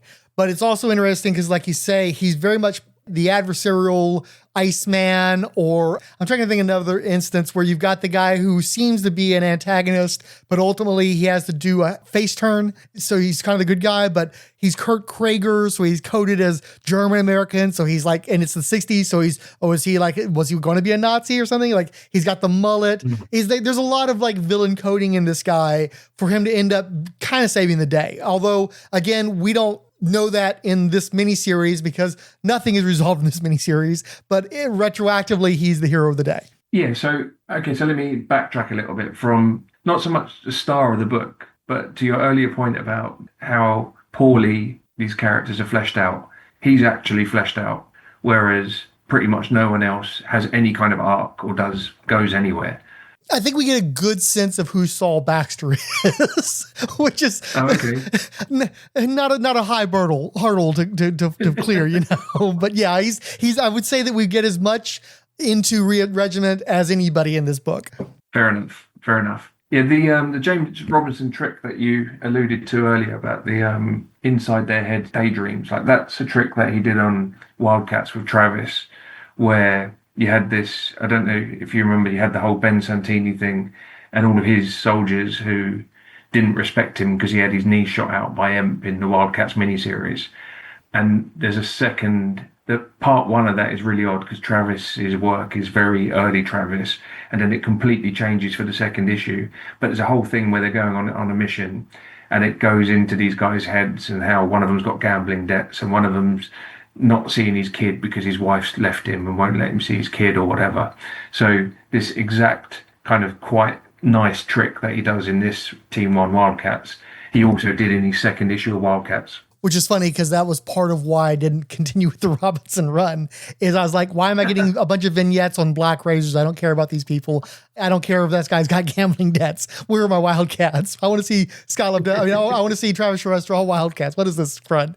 So I actually didn't jump on the book until Alan Moore, properly at least. Oh, interesting. I went back to the Robinson stuff, and I appreciated the Robinson stuff a lot once I did read it, but that first issue did not grab me in the way that he perhaps would have hoped. No, and you were quite right about how long did he plan to be on it, because his issues are all, he does what, 5 issues, and then so you got a 2-parter where he sets up the stuff with the IO agents and calls back to like a throwaway scene in WildCats 3 or whatever.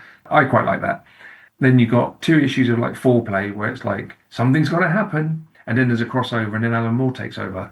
It's completely Travis's show because James Robinson never actually got to do anything. I liked it better than the way you're describing it. And I particularly really liked the last issue that led into WildStorm Rising because it was inked by Richard Bennett. And if I remember correctly, that was a Jim Lee, Richard Bennett joint at the end there. Oh, yeah. And they really turned the dial up on Grifter in a way that they hadn't before, mostly hadn't since, where he was just a proper bastard in a way that I did not expect, where he's jabbing broken beer bottles in women's faces. Like, whoa, dude. So I respected that. And I liked what Robinson did in retrospect, but at the time I didn't want to pay $250 for Black Razor's backstory. Didn't he do an issue that was specifically what I'm thinking of? Is that there was an issue that was like all splash pages or something like that? Yeah, I think there was like a dreamscape that Voodoo was in or something, and she's like seeing her Damonite ancestry and something like that. I haven't read the material in a while. I remember Pike will one day kill a wildcat, but that's a story for another day.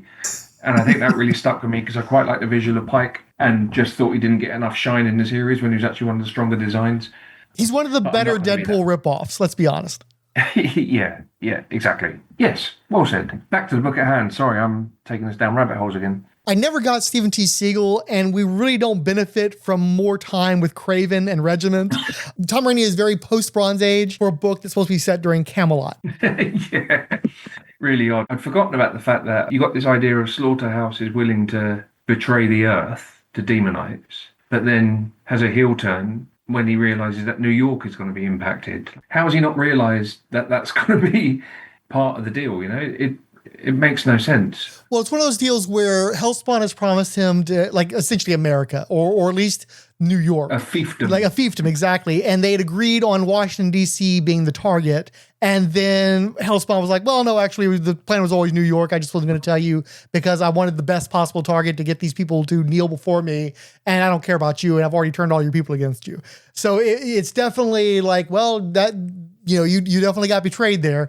But you probably should have seen that coming from the guy whose face is a flaming skull. Yeah, totally. There was a lot of soap opera for a book with so much macho swaggering. You know, all these subplots that, again, I have to assume is going to bleed into Robinson WildCats that didn't. And it just has no place in this book the way that it's set up. This is very G.I. Joe. And yet the subplots are all gem. Yeah, nothing memorable. Some people have got relationships. The hipster beatnik guy or whatever who is all reputation and all implied backstory, but nothing ever comes from him either. Well, and also they do the whole thing where, he definitely looks like he's doing something horrible to a woman that involves violence and sex. Ultimately, all that ends up doing is making it to where, like, oh, but he probably died in this episode, so it's best that he did because he was a bad dude. And it's like, well, that was the laziest shorthand you could possibly have used to get to that point. Yeah, it's really unfortunate. When I think about Team 7, I thought was really well executed in both story and art, and did like a whole kind of insert history here. All of a sudden, there's a foundation going back generations for WildStorm. I think that this overall just missed the mark in doing anything remotely similar. We've got the typical scene of somebody, it's a bit like Independence Day going up onto the rocket and plugging in their iPads in the ship or whatever. But you've got Isaiah King, there's this missile that's going to destroy everything. And Isaiah King's like, well, I don't know what I'm doing, but I guess I'll just pull some cables out. It's just the most sort of cliche nonsense from a writer who has probably been employed because he's a bit above cliche nonsense. Is that character building? I don't know. It's just, it might as well be an extreme book by the time we get to this kind of built-up ending. Well, and again, I know that it's supposed to be a disastrous mission. This is supposed to be the horrific defeat of the Caribbean forces that Zealot referred to in WildCats number 2 or 3 or whatever and such. So I know it's not supposed to go well, but also you're going into a nuclear missile base. You're probably going to have to do something with nuclear missiles. Could you maybe have one person on the team or just an add-on that could do something about that? Yeah. Is the bloke with the computers in his head who's driving around in a tank Might he be better suited to get out and try and defuse a missile? Ultimately, much of the failure lands on the one black guy in the book, because they set him up where, okay, he's going to be the telepathic communications link between all the different members, but he's a historical non-combatant, even though he's signed on, however reluctantly, to be part of this paramilitary group, which presumably will go into combat missions, even though he eventually goes AWOL and tries to run off with his wife and gets recaptured and brought back. But again, that just belabors the fact that he's ill-suited for this mission. There are people in the mission that know that they're going to be confronting alien warriors that could have potentially prepared him, but also he's a telepath, so maybe at some point he would have picked up on that from some of these people that are around him that, to my knowledge, don't necessarily have protection against telepathy. But yeah, you could have spread some of that blade around it, but instead, like, he's a non-combatant, so he freezes, he's somewhat cowardly, he keeps asking other people who are otherwise engaged to protect him because he can't protect himself, even though we see him as his terms that would have used back in the day, he's a strapping buck, which is problematic in and of itself. But they set him up as like, okay, this guy's a pretty serious physical example, and his kids are going to be badass members of Stormwatch. So they make him a coward, and it seems like all the failings of the team mostly land on him. It's kind of gross, and I really don't appreciate it. And they could have handled that in a different way. There are a lot of things they could have handled better where they still failed without making specifically that character look all the worse for it. Yeah. Totally. I don't think either of these writers were equipped for a team book in the way that some writers are. You know, some writers really seem to click with these different dynamics and different characters and what they bring and how they interact. And these characters just never had any of that. Whatever you think about Chuck Dixon, he was an action writer. If he'd been on a book like this, 100% had been a scene that explained why each of these people was selected to be in this team and what they were expecting to bring to the mission at hand, you know? But it all just seems to get out of the writer's control as they come to some sort of crescendo in the story. Just weak, and everyone has their part to play, but he's by far the biggest lemon on the team. And speaking of that crescendo, as you put it. Following, God, his name's gone again, the Dreadnought guy, what's his name? Regiment doing his Stanley Kubrick, riding the bomb, waving his hat around in the air. Oh, Slim Pickens. Yeah. So you got a whole Slim Pickens panel, and we managed to skip past it. When the bomb finally goes off, we get both comics end with when the lights go out. We get a double-page splash at the end of both issues, both pretty competent double-page splashes, focusing on everyone who's presumably still alive at this point in the story. And then we get the last page, all black, when the lights go out. It's pretty striking, but it feels like the only reason the series exists is to have this cool gimmicky ending. Yeah, it's very John Byrne, Snowbird, and a whiteout fighting Wendigo. You know, it's like you got 2 black pages that you charged me for. That, good job. You know, 4 black pages you charged me for. Thanks for that. Yeah. And then all these things that you set up that don't get paid off because neither of these writers continue to write WildStorm books. Nobody else ever picks up on this stuff. I want to say something. There's a reason why we have an episode of the show devoted to Team 1. You've got 2 DC writers doing very DC type stuff where we're doing a period story that's impregnated with all kinds of Easter eggs that you could expect to be paid off at a later date. This is such a DC kind of thing for them to be doing. And I like that they're doing this. I like that they're doing this period set team in this very specific point in time.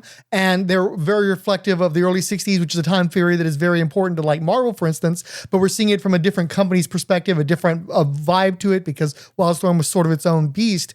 And so I like a lot of what is in this book. I like the artwork on both books. I like much of the writing on both books. I want to see stuff done with these characters and stuff done with these subplots. And I run into this wall of 4 black pages where that development should have been. And if it had been another company, we would have continued from this point, I believe. But because it was WildStorm and most Image guys really wanted to focus on what was happening in 1990, whatever, this just withers on the vine. And so a lot of the reason why this episode exists is because I think that this would have been a very interesting thing to implement within the DC universe. I'd love this to be the DC 1960s, and these guys could fail and be forgotten decades on. You know, we're coming, 3/4 of a century from this point almost. There's so much here that could have been useful, that could have been fruitful, and nothing comes of it. And so it's not that the execution is that dire. I think it's a fairly solid couple of, 4 comic books. It just that they don't amount to anything, and because they don't amount to anything, and the whole point of the comic books is to amount to something, it's just a deeply frustrating read, and ultimately turns you on the book that could have been pretty solid if they'd paid any of this stuff off ever, for the most part. Yeah, I mean, there's probably some stuff like if you stuck with Stormwatch through the lean years, post 25, through to Warren Ellis's run, or WildC.A.T.s for the same sort of numbering, 30 to 50, there's probably bits and pieces where some of this is referenced, but it doesn't feel like it was ever satisfying. Deep cuts for deep cut's sake. You think of the way, there's that great moment in Alan Moore's Supreme where he's got Supreme in his time tower looking up 10 floors up and sees an older version of himself looking down. And he's like, hey, there's me in the future. And you're like, oh, that's clever. And then 10 issues later, you see Supreme walk over to the balcony in the Tower of Time and look down and be like, there's me when I was younger. That's how you do setup. That's how you do like a satisfying callback. This is just all sort of thrown out there, hoping that somebody will pick something up from it. I mean, even a character like Backlash, who had this kind of massive, like I say, I don't know how many issues, but must have been like 20 plus issues. Oh no, Backlash ran a good long time. Yeah, and most of them by Brett Booth and that guy J.J. Kirby, whose work I really liked on that book anyway. That guy had a whole series, and none of it feels like it's got anything to do with any of this. Returning after these messages. In a strange world, set somewhere in the future, Jack Tenrak is a shining knight on a red charger.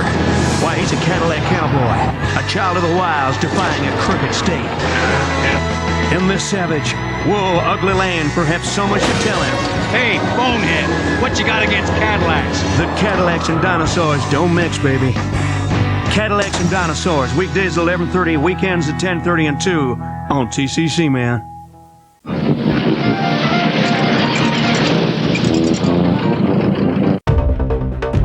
Hey folks, my name is Steven and I'd like to invite you to join me on another G.I. Joe podcast. Each episode, we dive into G.I. Joe, a real American hero, the iconic Marvel Comics series that began back in 1982. We're talking classic Joe missions, Cobra schemes, ninja showdowns, high-octane action, and the creativity of Larry Hama that made this series unforgettable. Whether you're a longtime fan or discovering these stories for the first time, this podcast breaks down the art, the characters, and the explosive fun of every issue. So gear up and be ready to shout it with me. Yo, Joe!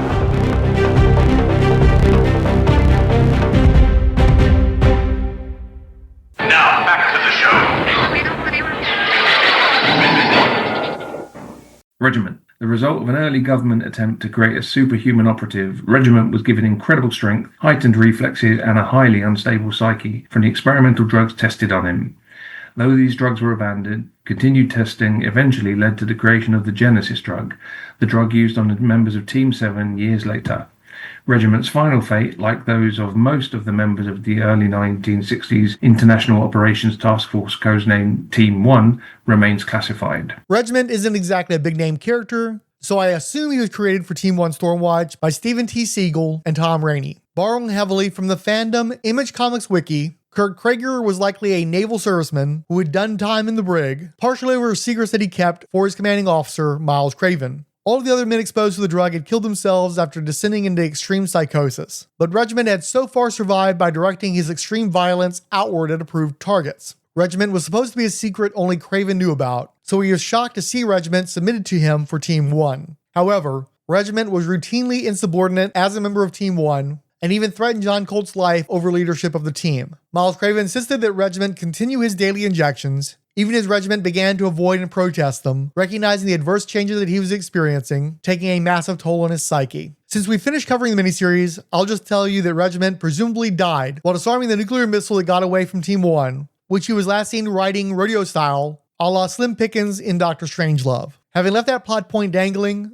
it was more or less snipped off in January 2009's WildCats number 5, as an afterthought in an issue revolving around the history of Spartan. That umpteenth periodless volume of WildCats offered the fifth and final in-story reference to Regiment. Appropriately, the art for this card returned for a final time to 1994's WildCats Chromium set, part number 45, again by Tom Raney. I could have switched to a WildStorm gallery painting by Terese Nielsen, but we don't want to talk about her anymore, and the art simply wasn't very good. Blaize and Colt got pretty good WildStorm gallery paintings, one by Marc even, but it just felt better sticking with Raney's comic art here. I mention them because there's no way we're coming back to these variations of the characters after this episode. Anyway, Regiment had a receding gray hairline of longish hair and a proto-mullet. The very muscular, mustachioed man is just sort of lumbering about in tactical clothes. This guy looks like he should be in Team 7. He doesn't really look like he belongs in Team 1. Just from the looks of him, he's got the Vietnam burned out thing going on. I mean, Korea's 10 years in the rearview by this point, but we're still in the earliest days of Vietnam. We're in Camelot. He should not have a mullet. Yeah, it's true. It's an odd design. It makes me think of Dreadnoks from G.I. Joe, as he's kind of put together quasi-paramilitary, like you say, burnout, post-Vietnam, but I like the art in its own right. Weirdly, it's a character who all those kind of ridiculous 90s veiny muscles actually quite suits, because he's all roided up from the drugs. The little face on the back of the trading card is really nice as well. It looks like almost like a Sienkiewicz or Marc Tex or something. I would say it'd be like a Liam Sharp or Bisley, where it's like, that evolved into the muscly, metally take on Bill Sienkiewicz. Yes. Yeah, I'll give you that. And that, that's one of the issues with Raney doing this book. As much as I love Tom Raney, he is so of the Neil Adams school. Like, he's such a post-Neil Adams artist that it just doesn't feel right for him to be drawing characters in this fashion. If you found some way of making Regiment look more like Larry Talbot beefed up, like hulked out or something, it would have kind of worked. But he's just too Bronze Age and too Chromium Age for it that really be able to sell the period of it. That's fair. But he definitely didn't appear after this, right? He was just for the purposes of this series. So the funny thing with Regiment, he's like one of the only guys that we have any sort of firm confirmation of what happens to this dude. There's an issue from after everything gets nuked out in WildStorm and like right before like New 52. There's a retrospective of Spartan's life. They mentioned, oh yeah, by the way, Regiment rode that nuclear bomb and he managed to deactivate it, but he died in the process, and that's why we never see Regiment again. So he's like the one guy. We don't know what the hell happens to Mason, but we pretty much know that Regiment does not come back from his ride on the nuke. Right. Okay. Well, that makes sense. And he gets a heroic ending, unlike King. Well, you had that one moment in the miniseries where he realizes that things are going wrong because of the serum he's taking, and Miles Craven is forcing it on him. So there is some recognition that things are going pear-shaped. And I'm glad that he found a way of checking out before he did anything too heinous, although I'm sure there are some South American guerrillas that would feel like maybe it was a little too late for them. It's not a terrible take. I think his lowest point was the bit you reference in your notes of him arguing that he should be the leader of the team, as if it's not like an army team. Do you know what I mean? Right. You see how that might happen in the X-Men? It seems a bit odd in the context of like a soldier in an army team. That he's trying to challenge Cole for leadership. It's like, is that a thing that happens in the army? Cole's your typical, slightly boring Cyclops-looking character, same as Spartan was in WildCA.T.s. And they're just doing the typical kind of Wolverine, Regiment as Wolverine type character. It's just really cliche, really easy. Yeah, and they do a lot of that, and Slay's also a part of that power grab. And it's like you said, this is essentially a military unit. They don't all have ranks, they're not all actual military, but there should be some respect for chain of command that is not present, unfortunately, because cliche. Yeah. All right, time to wrap this up by looking at Team 1 as a whole. It should be noted that their unimaginative name came from Miles Craven, which did not help his regard with Saul Baxter and Lucy Blaize, but will pair well with a future team that had more longevity. Speaking of which, Team 1's is subject to conflicting reports. It's often stated that the group dissolved after its first mission, but also that they trained together for at least 2 months. And there was mention of other minor missions before the lights went out. John Colt was the field leader, despite Regiment and Slay both arguing that they would have been better choices. Operation WildStorm was stated as referencing the tempest created by the rogue unidentified life forms, aka ULFs, aka extraterrestrials, most specifically the Daemonites. So in universe, the name of the publishing imprint refers to the ongoing battle with aliens. Now that we've finished covering the Team 1 miniseries, we can look into the aftermath of the team. Team 1 barely had a presence in comics, much less outside media. Bookending the episode with actual secret files-like entries, this one comes from May 1995's WildStorm Universe Sourcebook number 1, drawn by Alan Davis and Mark Farmer, with colors by something like 8 people. It's a 2-page spread of Team 1, with Think Tank filling most of the background, pushing past the rocky cavern. Regiment is at far left, flexing his muscles. Slay is wearing a helmet and firing an automatic rifle. King is doing some sort of two-step toward the back, while Colt is leaping unarmed at the viewer. Saul Baxter is very dynamic, pushing with one hand off a rock while kicking outward, a pistol pointing upward in his right hand. Blaize is leaping forward with both feet under her, sword slashing downward, a shield reared back in her left hand. Mason has his sunglasses and jacket on as he fires twin automatics while smoking and slow walking. At the upper right is a flying Mr. Majestic, 2 fists at the ready. Yeah, and I've just noticed in Stormwatch, who's the guy with the weird helmet? Is that Bendix? There's a bloke in like a Nick Fury Agent of S.H.I.E.L.D. type jumpsuit, and he's got a helmet on that looks like he's some sort of extreme sports person. Yeah, I think that's Slay, because if you go to the Team 1 pinup, that's how he's represented in that pinup by Alan Davis. Okay, well done. Yeah, I wasn't looking at that. Yeah, because as soon as you take away his very distinctive white hair and put a helmet on him, you can't see who he is. First, what do we think about this image? Yeah, I love it. I think it's great. Probably lends more character in one image to the dynamic of the group than the two issues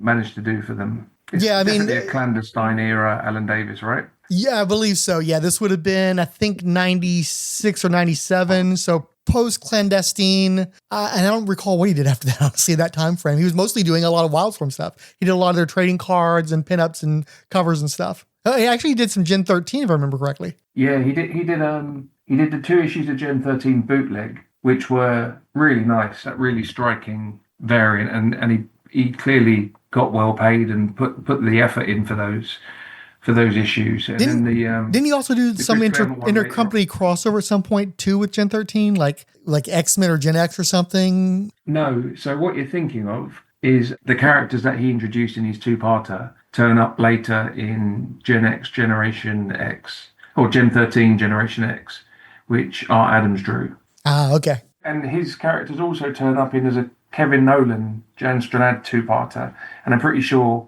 that concepts from his 2 issues are continued into those as well, which is always quite nice to see. It's quite nice to see when you enjoy like a 2-parter, someone can come along and do another 2-parter that makes it feel like there was some long-term meaning in it. More than this book got. Exactly. What's your feeling, Frank? Is this high on your Alan Davis list? Yeah, I mean, not Alan Davis as a whole, but certainly the artwork that we're presented here, I really like it. It still isn't quite period, but a lot of that is just because the designs don't fit the period, so he's working with what he's got to work with. But I think it's a lovely image. I think it's very well colored as well. I do think it's hilarious that once again they managed to bury the giant mech in the background with a bunch of heroes in front of them. But they do find a way of representing all of them fairly well. They do have a lot of personality. That one guy over there does seem to be a bebopping, blasting dude, like he advertised.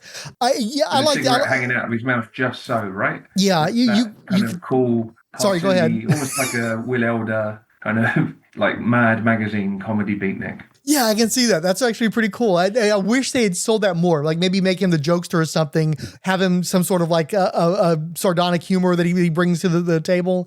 But he barely registers in this miniseries because they're too busy having Regiment and Slay fight for leadership and such. Yeah, and it also looks like Alan Davis worked out what that weird sword stroke shield thing on Warrior Woman's shoulder is. Yeah, it's a giant spork. Yeah, he's actually exactly. She's going to eat an amazing pasta salad. Only like he sells the Majestic suit, and it actually kind of looks like it's something that would have worked in that period. Colt looks like a man of action. You get a good sense of scale. So Regiment really looks like a big dude compared to everybody else, where so many of these guys are kind of big in the other book that there's not that much of a difference. I really like that Saul Baxter. I like those eyebrows he gives him. He finds a way of making him a dynamic force, even though physics would not be his friend in this particular circumstance, but he makes it work, and I like that. The only bad thing is they do definitely bury King in the background with the mech, but he doesn't have the most valor in the miniseries, unfortunately. Yeah, and it's a shame he needed something like Psylocke. He needed the focused totality of his telekinetic powers. He needed like a glowing orange hand or something to give him something to do. This is terrible audio, but it looks almost like he's just got a head of steam. There's like a smoke trail that looks like it's coming out of his head. One thing I like is that he's a fairly low-level telepath. He can read minds to a degree. He can project thoughts to a degree. But it makes sense that he's not like a game changer because he's one of the only guys in this group that continues to be active in various services and such. And it makes sense that he's not like this super powerhouse until much later when he becomes another thing. It's a great image, definitely. Do you know if it's published before or after? Oh, after. Yeah, this was one of the, let's see, this one come out of the 95 WildStorm Universe Sourcebook #1. So actually, you got a point there. Yeah, that might be before. It is before, isn't it? Because if I'd seen this, I might have been excited for the comic book in a much bigger way. Well, I mean, didn't you say that that Davis was perhaps going to be one of the miniseries artists and it didn't work out that way? No, so I did say that. There was another miniseries that he was supposed to be doing, which might have been Wildcats Year 1 as opposed to Team 1. I don't know how I got those two confused. But yeah, he was supposed to be doing a mini. I'll dig into that and confirm. You can bolt it on or something, but I'm pretty sure he was doing a different Wildcats origin comic that wasn't Team 1. I will say that there's artwork out there for it, you know? So, no, you're right. This actually preceded the miniseries. It was like a selling point for the miniseries, and they do look like a legit team. So I could see why this would, if you'd picked up the source book, that you would have been excited for these characters appearing. Because, yeah, it does predate. I didn't realize. I thought it was after the fact, but no, it predated the miniseries. It was a selling point for the miniseries. And what's cool, too, is in the book itself, you've got Team 1 followed by Team 7, and then I think another group. And it's nice to have that like evolution over multiple splash pages of various teams. Yeah, I must. So these are books that I definitely don't have anymore. But I'm sort of intrigued now because quite often with these things, similar with trading cards, there's something that I really can't stand. And then I go back years later and go, oh my God, it's Michael Golden. And I really like it. Like young me was really stupid. And then looking back, I suddenly find value in these things where I didn't when I was younger. Well, it's like I loved Golden stuff for G.I. Joe. And then he had that period in the early 90s where he was doing the very unique coloring. And it didn't necessarily sit well with me. So I think maybe you and I were going through the same thing. Yeah, Golden got into a very kind of caricatured faces, which I love. The kind of thing that Jason Pearson leaned into in his early career when he was riffing on Golden. But you know, in Uncanny X-Men 276, I think it is, there's like the Jam issue, and it's like everyone inked by Scott Williams pretty much. And it's John Byrne and Michael Golden and Urs Patachio. Everyone gets a few pages, and the cover's inked Jim Lee inked by Kevin Nolan.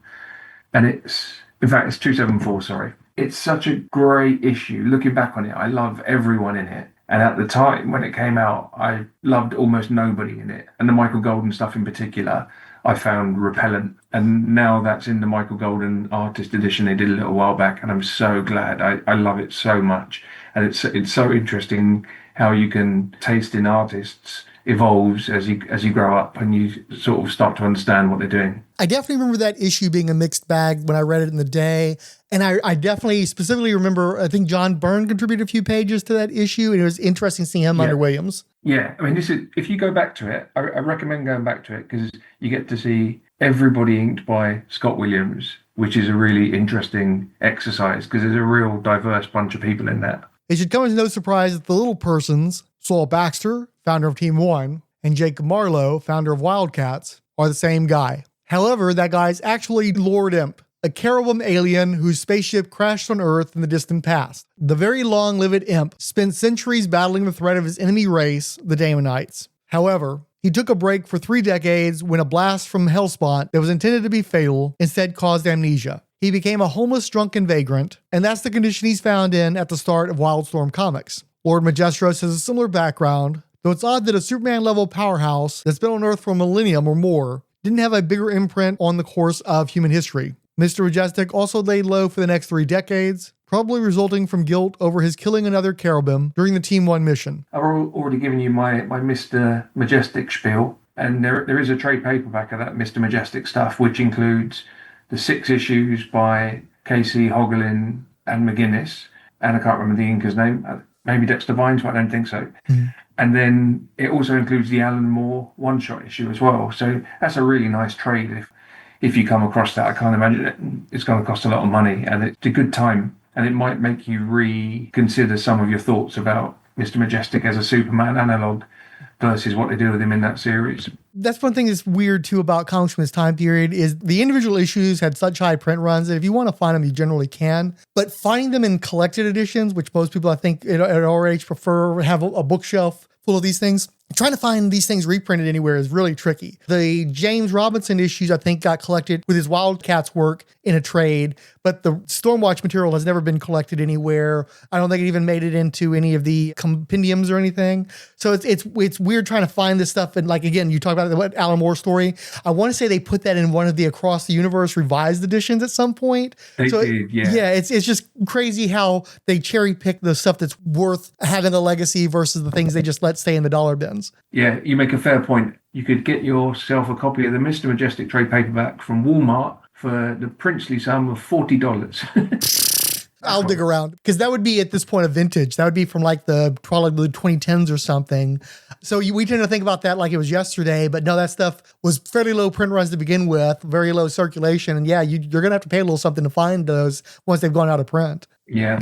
And I really think there's a lack of will on DC's part to keep most WildStorm stuff in print. Like there's some stuff that they value. I think that Jim Lee pushes some of that stuff out there, but there's a lot of it that's just nobody cares. And, or I think there's some rights issues too that we don't know about. Something about how the contracts were structured with WildStorm, because some of these properties just don't seem to exist for DC as far as they're concerned. It's a kind of an Ultraverse situation that feels like with a lot of these concepts. It's likely that there was stuff going on behind the scenes with Jim Lee and some of his, like Gen 13. I think there was some sort of ownership involvement for J. Scott Campbell, having been one of the co-creators or something. Mm-hmm. And then Wetworks was obviously Wils's property first, and then he weirdly sold it to Jim Lee.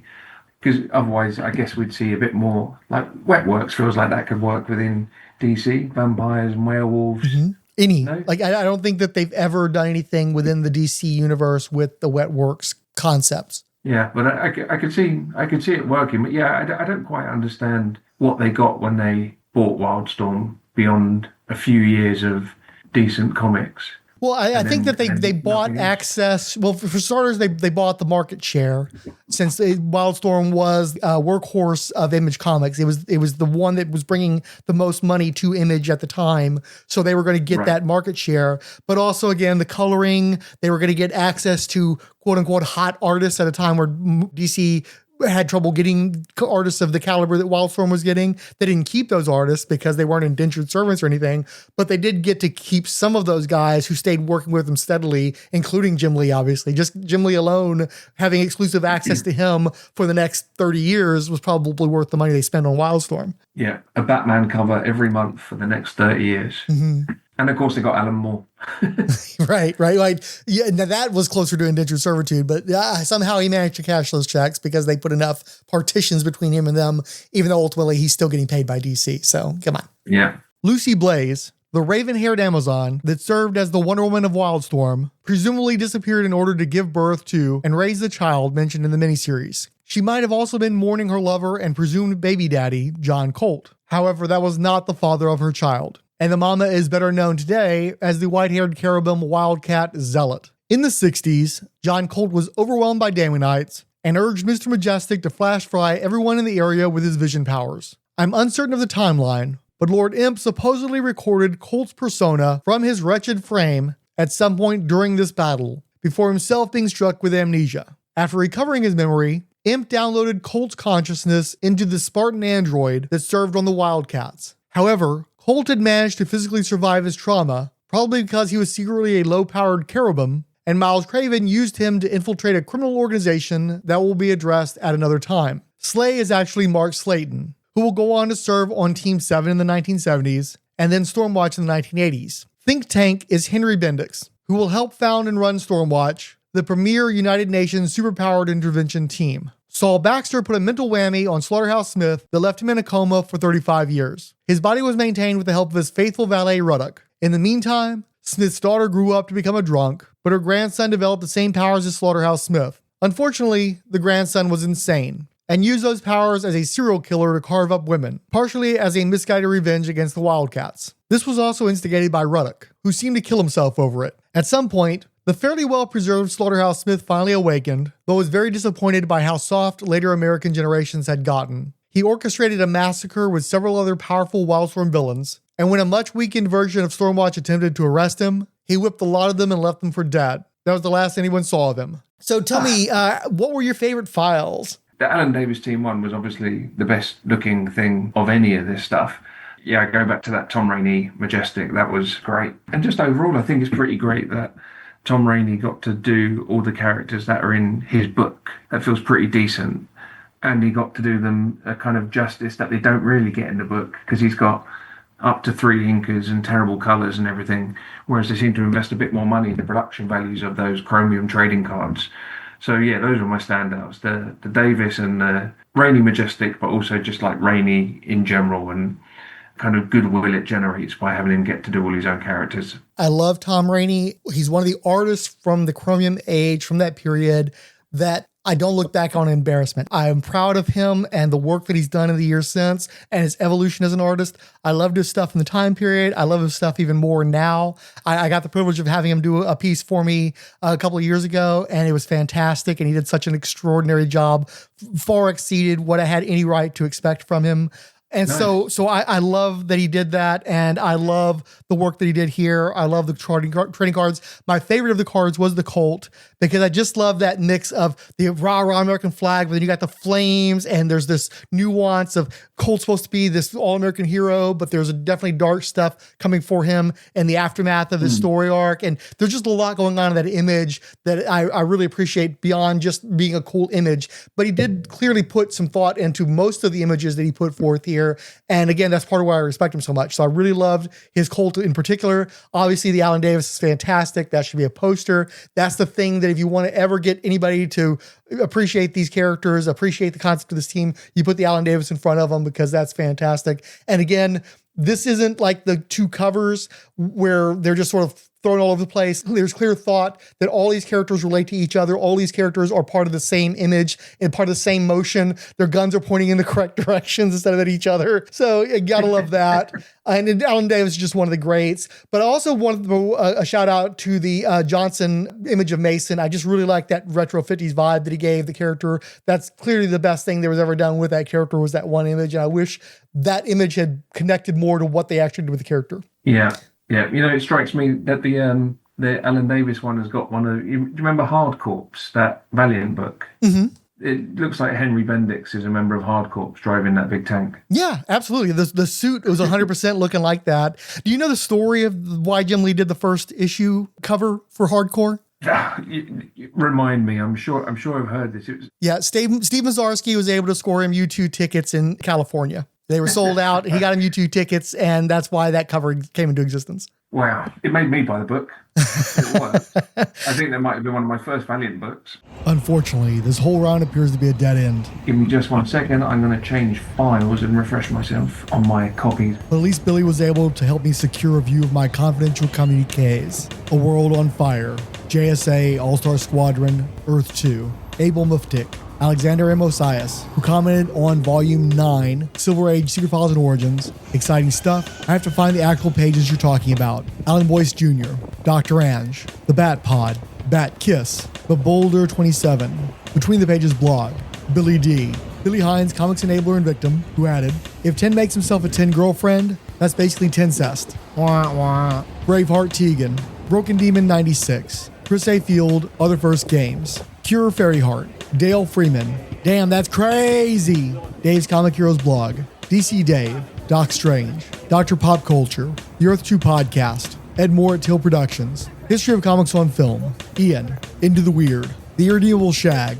It's Fine If We Know We Won't Change, James Rockwell, Jeff Hunter, Jarrett Keene, Keith G. Baker, Keck W., Lauren Jenkins, Lucky Fashion Artwork Duck, Mark D. White, Maxo, The Megaverse, A Comics News Collector, Mage Propaganda, Melissa Kutcher, Mike Laval, or Mike Lavalle, Monitor Earth Prime, Naladoc, Nick Franco, Nick Spence, Peacebound and Down, a 101 podcast, Pine Time, Relatively Geeky Podcast Network, Scott X, Sean Chronoguardian, SideQuest Crow, Siskoid, Soapsiful, STD72 Abstract Colors Art, Stephen E. Shend, Sunset Chaser, Tim Price, Unbedded Elt, Vig, Zeb Cyrus, an anonymous blog comment. I didn't hear you mention it, but Robin actually had a long-running solo series in Star Spangled Comics in the 50s. The original Jack went on to become a charter member of the secret society of supervillains under the name Hijack. That'd be Jack from the Royal Flush Gang. Another reason to hate Snapper.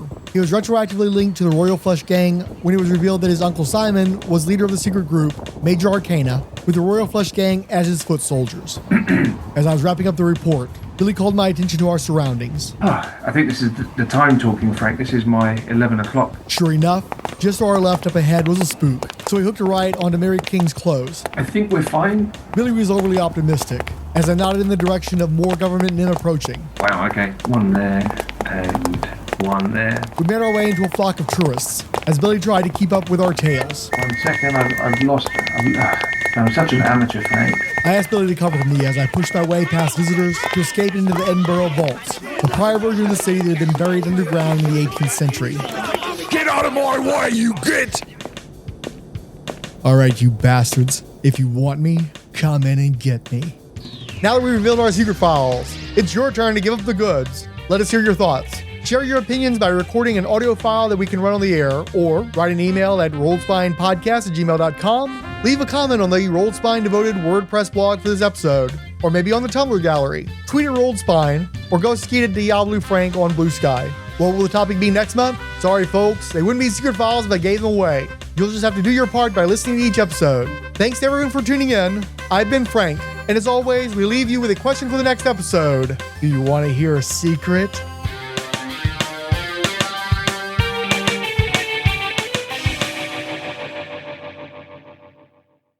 Great ending.